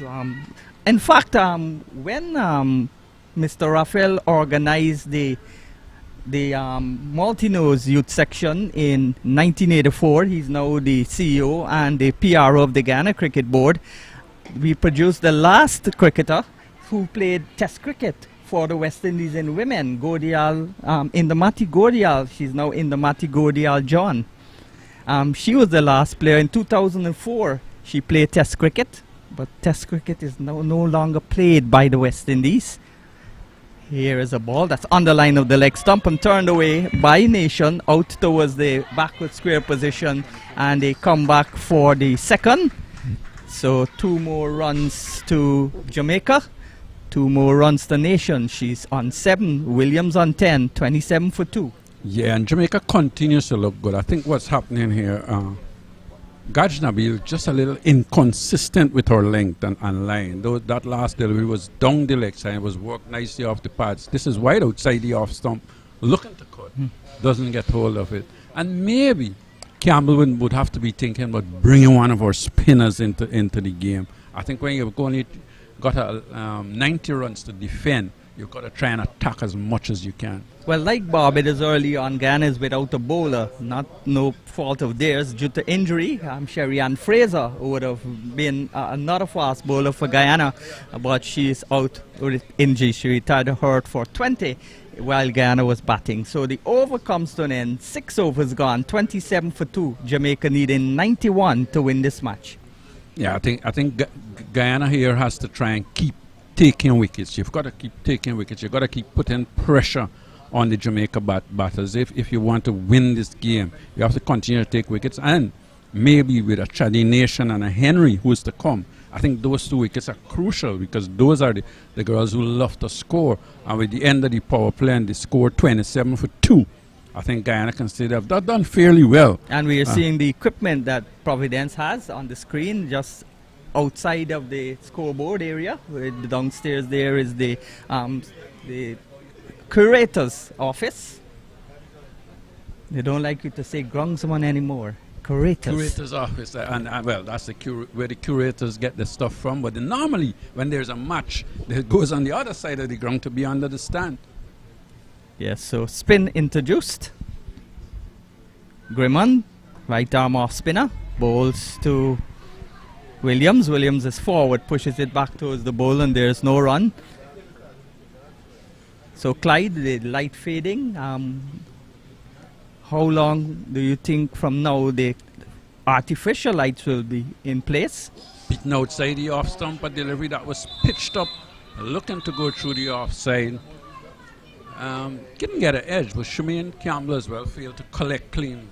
A fair-sized crowd in context of women's cricket in Guyana, and COVID just finished. And that's swept away. Nice shot down to the boundary for 4. Clinical shot on the line of the leg stump. Bad the line though by Grimond, and swept it down to the boundary for 4 was Williams. She's now gone to 14. It's 31 for 2. That was a good looking shot. Bad delivery down the leg side. Swept away behind square, 4 runs. I think you've got when you're bowling, you've got to try and keep that tight line just outside off stump. Try and get the ball to turn into the right hand. Well, even though the power play is over, she's continuing to have attacking fields, and that's a much better delivery and played into the onside. A dot goes into the scorebook. Still 31 for 2. Yeah, I think what she's doing here, she don't want to give them easy single either. We've got to think that you haven't got a big score to defend, and maybe she's trying to keep things as tight as possible. Grimond flighted delivery, overpitched, and doesn't capitalize on the full toss. He hits it down towards Smart at mid-off, and there is no run. So set 91 to win. Jamaica lost. McLean bowled by Smart for a duck. It was then no run for 1 wicket, and then Taylor, the big fish, was leg before for 10, 2 fours, and she fell at 20 for 1. Good delivery again to finish the over. So a good over apart from that straight boundary down the leg side, which was swept away. A good over in the end. Good comeback deliveries. At the end of the 7th over, Jamaica needing 91 to win this game. They're 31 for 2. And in that over, she did beat the bat twice outside the off stump. I think that's the sort of line you need to bowl. You need to bowl just outside the off stump. Keep the pressure on the batters. Don't give them any free runs. I know there's some thought around that the field should spread, but I don't think so. I think when you're only defending 90, you've got to keep things as tight as possible. I agree with you. You don't give them free runs. You cannot just give them free runs, because with singles they would still win the game. Yes, if Schultz now is going to come into the attack with arm orthodox. Yeah, Schultz, the left arm spinner, bowled quite a nice, decent spell in her previous match. 7 on her back. A rag also from the back of her trousers, and this is short and played with a horizontal back by Nation down towards long on, and she gets a single. This morning we saw Barbados beat the Windwards emphatically by 10 wickets after the Windwards were limited to 86 for 6. This is a short ball and played with a horizontal bat also down off the front foot though, down towards backward point. Good fielding. Fletcher made 31. James made 22. They featured in a 64-run third wicket stand for the Windwards. Sarika Bruce 3 for 13. The pick of the bowler. This is a lovely shot just to the right of the stumps. We saw a shot in the previous over, well, maybe just a couple of overs before, that crashed into the stumps. This one was just missing the stump, and a good single there for Williams as she gives back the strike to Nation. She's gone now to 15. Nation on 8. 33 for the loss of 2 wickets, and that's a good delivery there. Loud appeal, but maybe just heading down the leg side. Yeah, I think definitely you could see the sliding down the left side, whether it would have turned back to hit the stump. But I think it pitched just outside leg stump, and that's what would have saved the batter. Barbados got up to 89 without loss, with Matthews making 41 not out. And that's a lovely shot, hit with power and contempt down towards the boundary for 4. True extra cover. That was a glorious shot and firmly hit. She is now on to, well, the score is 37 for 2. She's now on to 12. Williams is 15. That was a hard hit shot, powerfully hit. It was a short ball and got the treatment it deserved. It was short outside the off stump, and she was back and crashed it past extra cover for 4. This is a ball that's beaten outside the line of the off stump, just a little bit torn on the drive length, and she played the drive, missed the shot, and it's the end of the over. So at the end of the 8th over, the total is 37 for the loss of 2. Jamaica needing 91 to win this match. That was a perfect left arm orthodox delivery, that last delivery from Schultz, giving genuine flight, pitch just outside the off, some spun away from the right hander, who was probably looking to hit it down to mid on for a single. Well, we missed it. We're looking at a plane there on the monitor, a plane going to maybe the Ogle Airport. As Guyana opens up the economy, lots of plane. Ogle now an international airport, so we've got 2 international airports: the Chedi Jagan Airport at Tameri and the Koraya Airport at Ogle. Here is Grimon bowls that short, edged away out towards the third man position. Would it be caught before the ball reaches the boundary? And no. Well, that was a delivery that was outside the off stump. It was short. It was good. Well, just going through with the arm, probably a little quick as well. She was looking to probably play it backward up point, got the outer edge, and went down to third man for 4. 4 runs that Guyana cannot afford to lose at this time. They're just releasing that pressure by bowling one bad delivery in every over.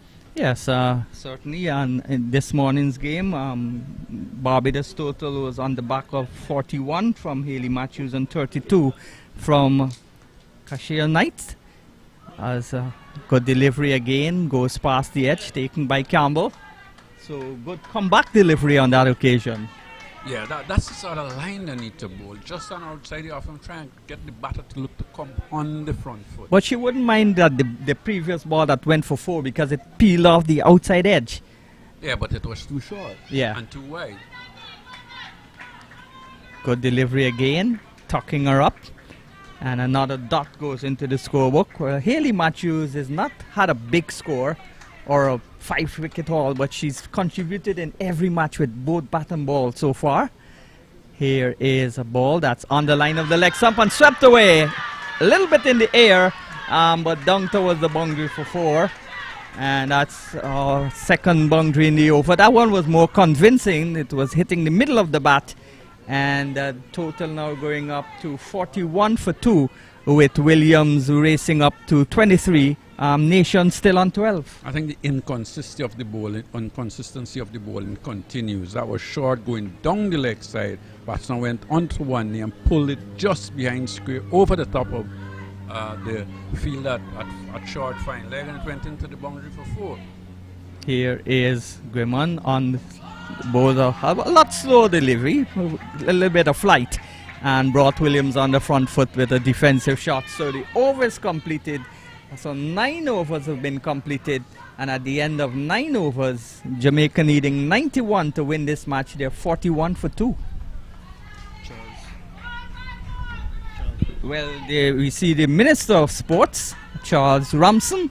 He is on the ground looking at the action, and we've seen so many personalities in this game so far looking at the action. It's nice to see the Minister coming and look at the action. It's nice to see the members of the Guyana Cricket Board also coming to see cricket, even though it's women's cricket. They think that women's cricket is less than men's cricket. Many people feel that way. Ashmini Munusar from Munusar. Kanji, yes. Replacing Schultz. A little surprise actually, but I guess Schultz may be coming from the other end. That's a good delivery, didn't This should turn. be a run out. Oh no, coming in from short, third man was unable to pick up the delivery, pick up that one, and it were able to get an easy single. Had that been fielded cleanly, certainly there could have been a run out there for Guyana. 46 for 2, 1 ball in the 10th over. This is on the line of the leg stump and clipped away, too quick and too fast, too short, and played with that pace out towards the backward square boundary. And that's the 50 coming up, 50 for the loss of 2 wickets. Again, the inconsistency of the bowling is showing. That was our delivery that was down the leg side. She just had to get a little bit of bat on it, and it went past fine leg down to the boundary for 4. Well, the runs are coming very quickly all of a This sudden. partnership is certainly growing. as Yeah. well. So Williams and Nation, they're 41 runs they've put together currently. Here is Munasar bowls, and that's 30 runs partnership. Thought I saw 41. Oh, they need 41 runs in 63 balls. That's what I saw, 41. That's a wide. Aiding the Jamaicans in getting those 41 runs now. It's still 63 balls, I think. 31 balls. But it's still a single less they have to get. This is back and across and played into the offside, and there is no run. So the partnership is 31. And they need to get 40 to win. This is a ball that's on the line of the Midland leg stump, and this is a good single or a lucky single or bad feeling. Well, can you say a well-judged single? Because the fielder had to go to her right. I think she was a little bit slow in getting across. It was a dangerous single, actually, because had the fielder been a little quicker and a little more agile, that could have been a run out. Well, they say teamwork makes the dream work, and we've had an excellent technical team with lots of cameras. And of course, I want to say good afternoon to my brother Christopher Chapwanya. He is with one of the companies, Sagasi,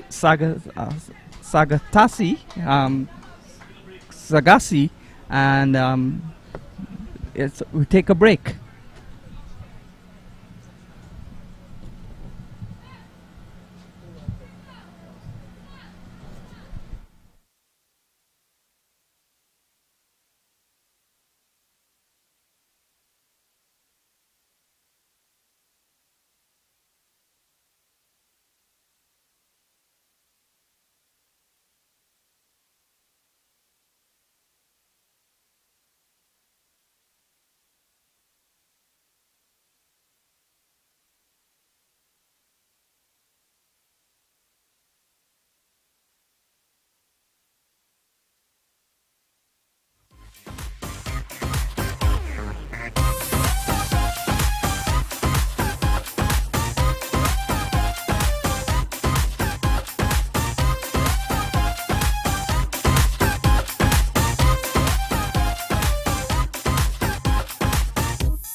Right, welcome back to the Guyana National Stadium at Providence. We're at the midway mark of the Jamaica innings, needing 91 to win this game. Dark conditions now at Providence.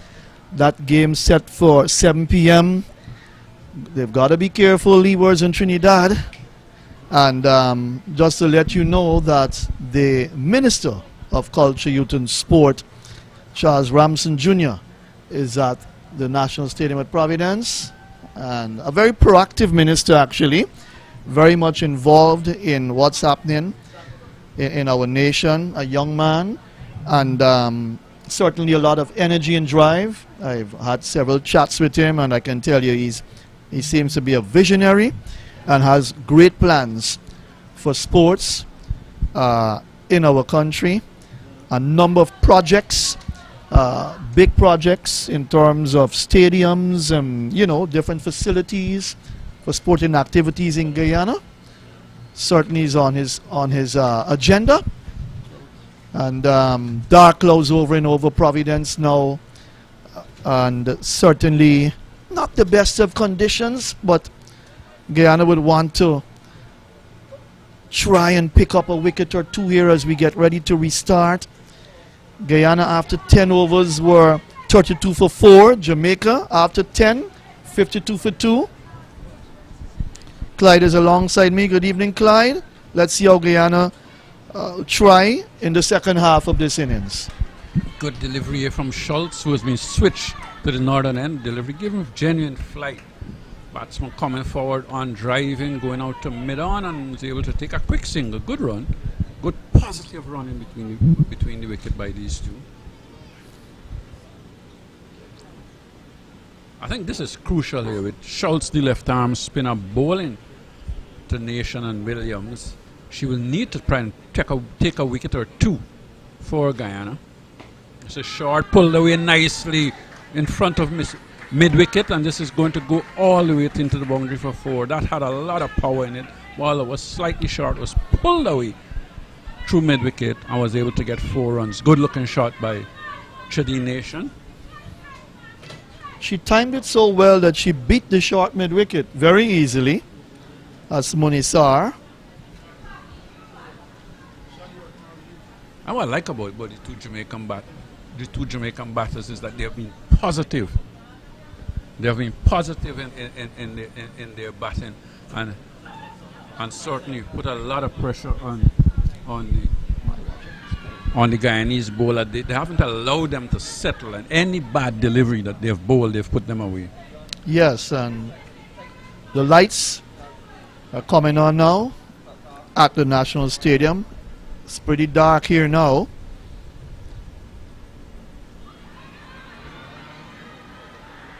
Good delivery, bringing the Chidi Nation on the front foot, looking to work that one on the onside, unable to get a single. And if you look to the left, you can actually see the groundsmen. They're just getting ready. Whether they think it's going to rain, we'll just have to. This is edge, pass, slip. This is going to go into the boundary. And it's just going to trickle into the boundary now. 4 more runs. Bad delivery, really. Wide of off stump. Edged away. Pass is slip. And maybe, that's another thing, maybe there should have been a slip. Because if you're going to win this game, you need to take wickets.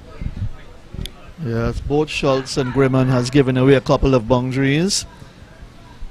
A couple of badly lined deliveries and put away nicely by both Nation and Rashada Williams for boundaries. I think it's just beginning to rain a little here as well at the National Stadium, as we can see the ground staff, who actually knows the conditions better than all of us, are getting ready to run out with those covers. Yeah, just drizzling slightly as well. It's been a bit trickier with the weather.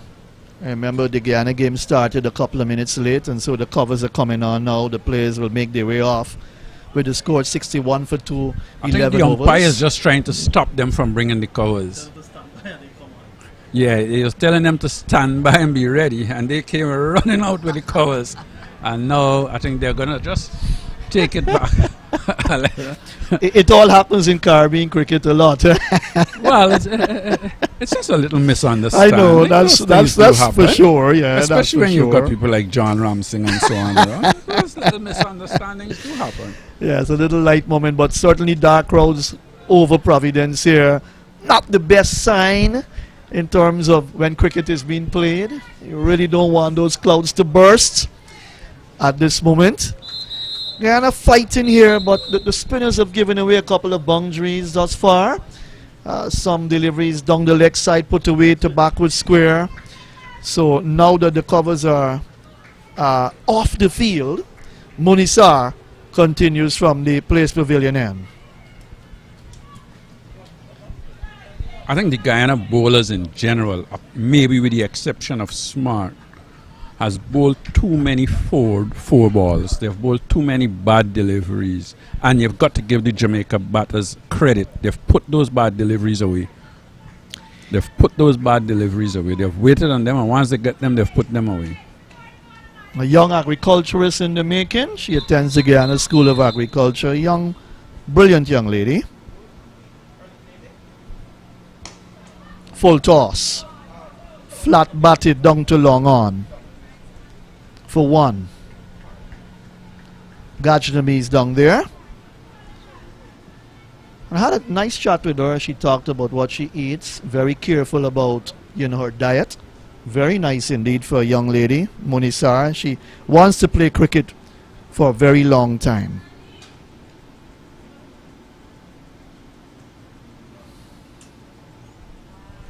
Lucky to get away with that one again. That was a bad delivery. Pitching outside like some going further. Nation was on her knees looking to hit that backward of square. Didn't get hold of it. Any little touch there and that could have easily gone into the boundary for 4. This time she's coming forward, gets the edge, goes past where a slip position would have been and able to get a single. They need 27 now, if my maths is correct. I just like to see Campbell here just be a little bit more proactive. Try and bring a slip in. Try and take a wicket. Instead of just going through the motion and looking to defend. It's going to be hard to defend the sort of runs that you have now.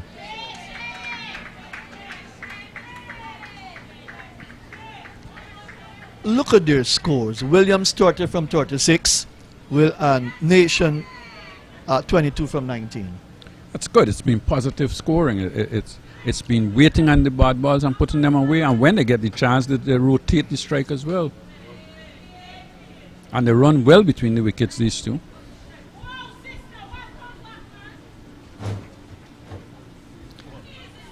Nation is a very experienced cricketer. 12 overs gone, 66 for the loss of 2. McLean bowled by Smart for a duck, and Taylor leg before wicket to Smart for 10. It was at one stage 20 for 2 when Guyana were looking good in the early stages. Saying that, Smart 2 wickets. You just need another what? 25 runs to victory. Don't you think it's time Smart get a chance to bowl again? I think if you're going to win the game, you have to take wickets. And you have to try and keep that pressure on. If she's the best bowler on the day, she needs to bowl out those overs and give you a chance of winning the game. Sliding effort from Mandy Mangru, but then it went up to Toussaint. A deep cover. Orva Giddens now pushed down towards the backward square boundary. There's a mid-wicket on the boundary. Cover almost on the boundary. So just 3 outside the 30-yard circle. Flashing shot outside the off stump. Quicker delivery, little bounce. Taken by Campbell, no run. 67 for 2. But these two batters have done the work for Jamaica. They've kept the runs coming for Jamaica. Well bowled by Schultz, just outside the off stump, making her look to play. And I certainly think that Campbell now has to put a slip in. She has to try and take a wicket, put a little bit more pressure on the Jamaican batters.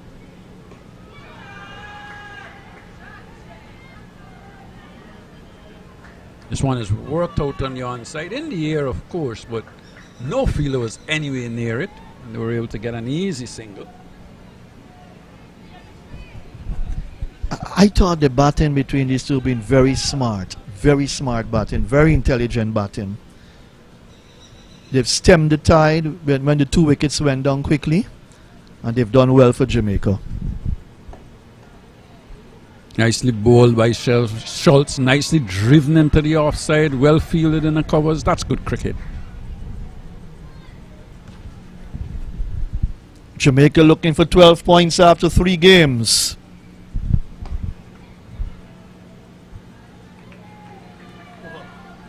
That's a better over from Schultz, giving the ball genuine flight, inviting both batters to look to drive or through the offside. And I think that's what you need. You need to see that consistency with your spinners, bowling in good areas, keeping the pressure on. 68 for 2, 13 overs gone.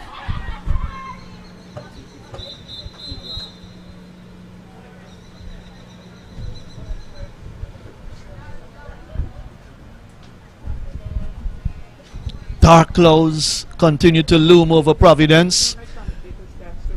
Very dark clouds indeed. Full toss. That's pulled out to the mid-wicket boundary. Toussaint is there. They get a single as Munisa continues. In our third over.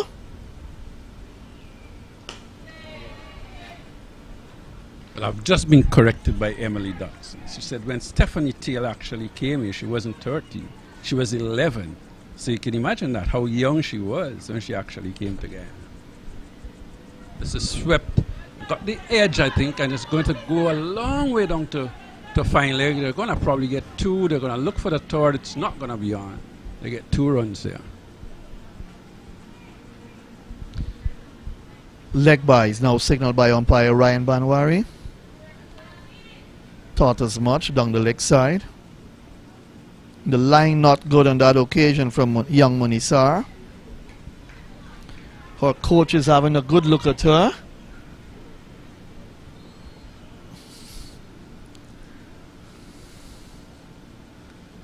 Down the leg side again. This time I think she may have gotten a bat onto it. Just trickled down to fine leg. We wait and see what the umpire is going to signal. Leg by again. She's just not getting it right. Just too inconsistent with her length and line. She just needs to be a little bit more patient, I think. I think maybe when you look at the score and see the runs are coming, and it's getting to that time when you can lose the game, you're trying to take that wicket and you try too hard. 19 from 38 balls. That's the stats for you now to win this game. Lap down to backward square. Got it on the full as well. The runs are coming very easy. Very good knock from Williams, the vice captain. 34 from 42. Nation as well, 24 from 26. And these two have held the innings together nicely. One delivery left to complete 14 overs.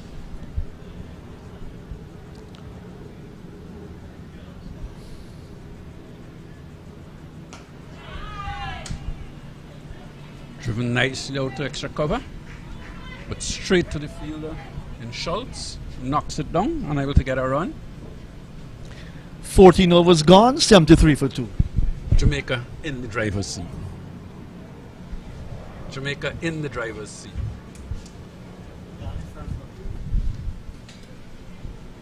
$18 runs in 36 balls, so the ministers in the red stand sitting with the fans up there, and a few have come into the ground. I'm wondering if they're gonna stay on for the Leeward Trinidad and Tobago game. I think it seems to me to be quite a few youngsters as well, and as I said earlier, I think the Georgetown under 15 team, under 17 team actually came to support the Guyanese girls.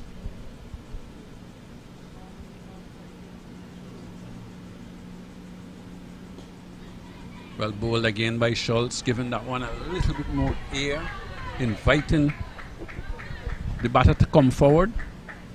Yeah, she's in her final over.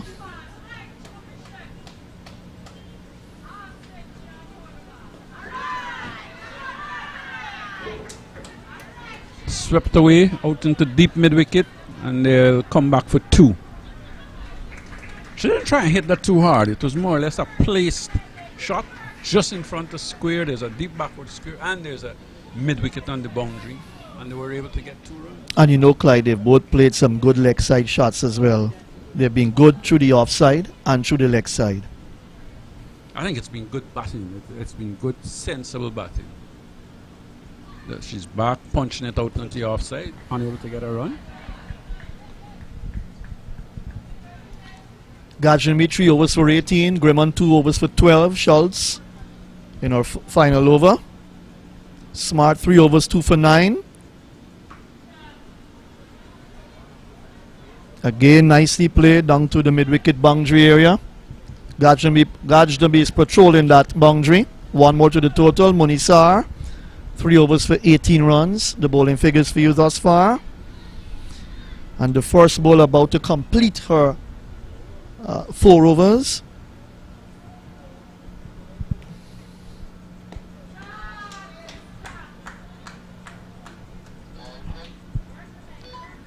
Four overs, no maiden, none for 21. That's the spell of Schultz for you, the left-hand orthodox spinner. And 15 overs have been completed. 77 for the loss of 2.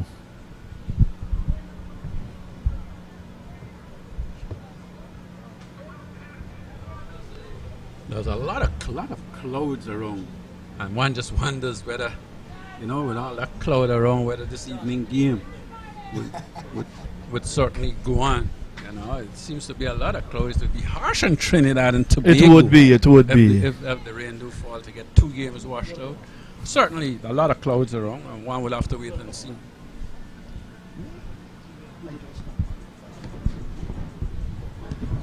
Yes, so another change in bowling. Smart will come in for our final 2 overs. Sean Devers has joined me back. Quick single taken here. Smart cricket. The return comes into the bowler's end. Nicely backed up by Munisar. They get the run. Yes, good afternoon to you, Matthew. Good afternoon to you wherever you are, whatever you're doing on a lovely Saturday afternoon. The artificial light, the floodlights, is now beginning to take effect. This is not technically a day-night game.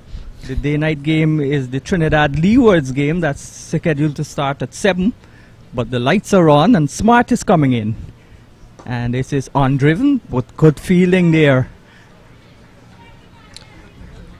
They need 13 from 28 balls now. Yeah. 78 for 2. 15.2 overs completed. 37 to Williams. Nation on 26. Williams in strike. Smart 2 for 10 so far. And that's a lovely straight drive, and missed the stumps this time to the left. And gets a single out towards the long on position as Kachnabi does the fielding.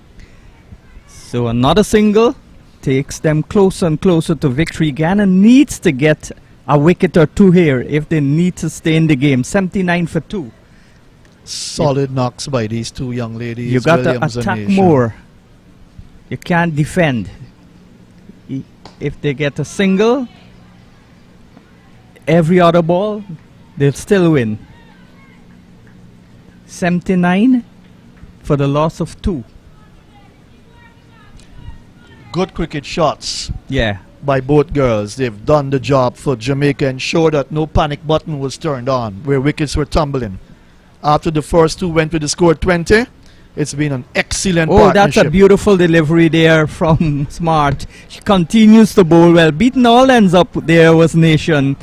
And Smart bows her heads, walk back to her mark. She wants to know, what more can I do? As a nice crowd, a small crowd, but a nice vocal crowd with the minister a part of it in the red stand. A vibrant young man. Yes. 59 runs for the 3rd wicket so far.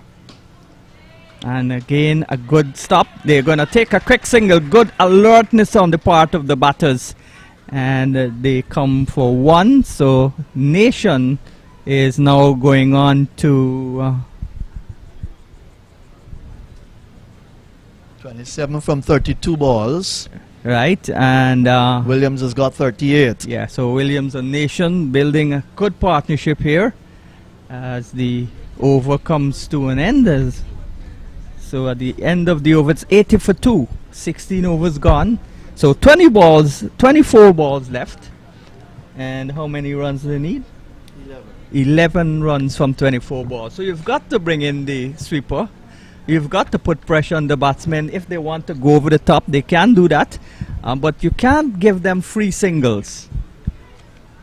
But Sean, let's look at it realistically. If wickets don't tumble now, it's going to be an easy win for Jamaica. to give themselves 12 points now. Yes, but how would you get the wickets? You've got to attack the batters. You've got to try to get wickets. Dot balls can't give you a result, a positive result at this time. Too many balls, too few runs. And that's a bad delivery again down the leg side. And Campbell with her gloves and pads and helmet is going to chase the ball. And they come back for 2. Nation says no, as Williams was looking to explore the possibility of a 3rd run. She's satisfied with 2. We'll get them as slowly as they need to come, or we get them as quickly as they need to come. Shot selection, awareness. Nation is on 29, Williams on 38, 82 for the loss of 2. Make that 9 from 21 now. Yeah. The equation to win this game. Well, if they continue to bowl like maiden, well, they can't bowl a maiden for this over, but if the next over is a maiden, that can maybe press the panic button. But they've got to bring in the fielders to stop the singles. Look at that delivery just now. Mangru was trying to rifle the return in. The ball slipped out of her hand. The ball bounced across the pitch. And the girls were looking for a single still. So it shows the alertness of the Jamaican batters. Oh dear, that's they put pressure on the hand, the arm of the fielder coming in. The pressure is now on the Guyana team. No pressure on Jamaica at all. They're getting the singles too easily. And Sean, when you look at the bowling department for Guyana and their feeling and compare it with the Windwards, remember the Windwards would have restricted Jamaica to 91, if I'm correct, in that match. You get the impression that a Guyana Windwards game would be a very, very good battle indeed. Both teams will have to work very hard because Windwards have been very good in the field to be able to have restricted Jamaica. Well, 17 overs gone, 84 for 2. And that means that 18 balls left to get 7 runs. So they've got to attack. They've got to try and desperately look to break this partnership. But I think it will be too little too late. The game slipped away from Guyana when in the 11th over they lost their 5th wicket. It was 36 for 5. You thought that that's where Guyana really lost the game because they could not get to, like, let's say 115, 120 would have been a good fight. And Guyana bowling was weakened by the absence of Sherry-Ann Fraser, who injured herself while batting. So Guyana's technically bowling with 1 bowler short. And Gajnabi has to provide the role that Sherry-Ann Fraser would have been doing. Here she is on the floodlights at the Providence Stadium, and that's hit in the air but maybe down towards the boundary and closed it. Pulled back there by Mandy Mangru as she scoots after it. Good save. And 41 now to Williams, 30 to Nation. The partnership continued to grow. 86 for the loss of 2 wickets.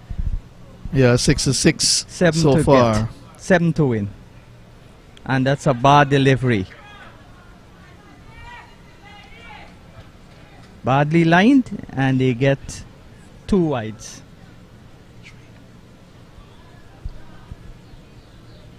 So 3 to win, 88 for 2. So it will be a good victory for Jamaica. A draw level in terms of points. That's why the net run rate is very, very important in terms of Jamaica and Barbados in particular, the 2 top teams in this tournament. Yeah, so Jamaica will try to get this over with and leave as many balls as possible to up their run rate. Barbados had an emphatic 10-wicket victory over, oh my, that's a ball that's out leg before. I still think it's too little too late, but good delivery there from Gajnabi. Cut back and trapped Nation leg before. That's a crucial partnership being broken. That's what the doctor ordered, but he would have ordered it too soon. Sooner. So it's 88 now for 3. And a brilliant partnership comes to an end as Nation walks back.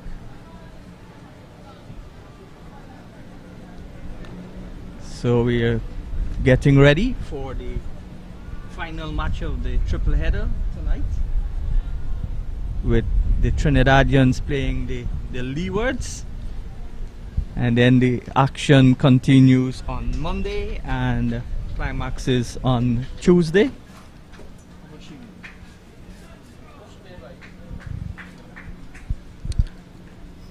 A bit too late.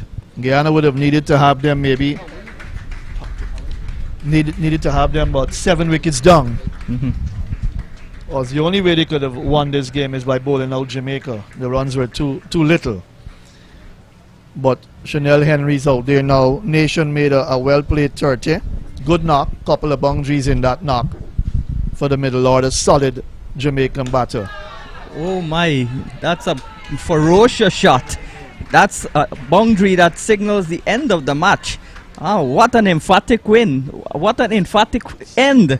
That's a ferocious boundary. And stamped her authority. First ball, and she's ended with 4 not out. Nation has departed, but that didn't make any difference. She departed for 30, but it just took a couple of balls after that for the match to be ended. Yes, in fact, 1 ball, Jamaica winning by 7 wickets here handsomely to push themselves, or to probably remain at the top now with 12 points now, along with Barbados, who've also got 3 wins from 3 matches.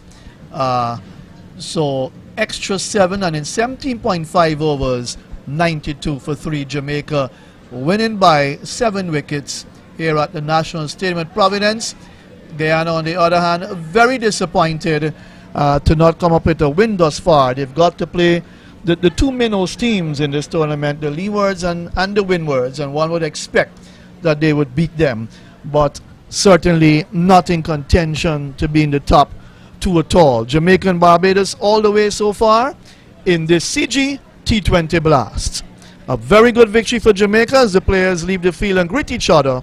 It's been a fantastic game of cricket here, second match between Guyana and Jamaica. So Jamaica 12 points, Barbados 12 points. It's all about the net run rate. That will be very, very important indeed to determine the winners of this tournament. So we leave you from Providence with good news from a Jamaican standpoint. They've won this game against Guyana by 7 wickets here, and certainly shown that they're a very strong side along with the current champions, Barbados. They're both on 12 points. The next game starts at 7 p.m. The Leewards versus Trinidad and Tobago. On behalf of the entire commentary team of Sean Devers and Clyde Butts, I'm Matthew Kissoon saying goodbye until you rejoin us for the 7 p.m.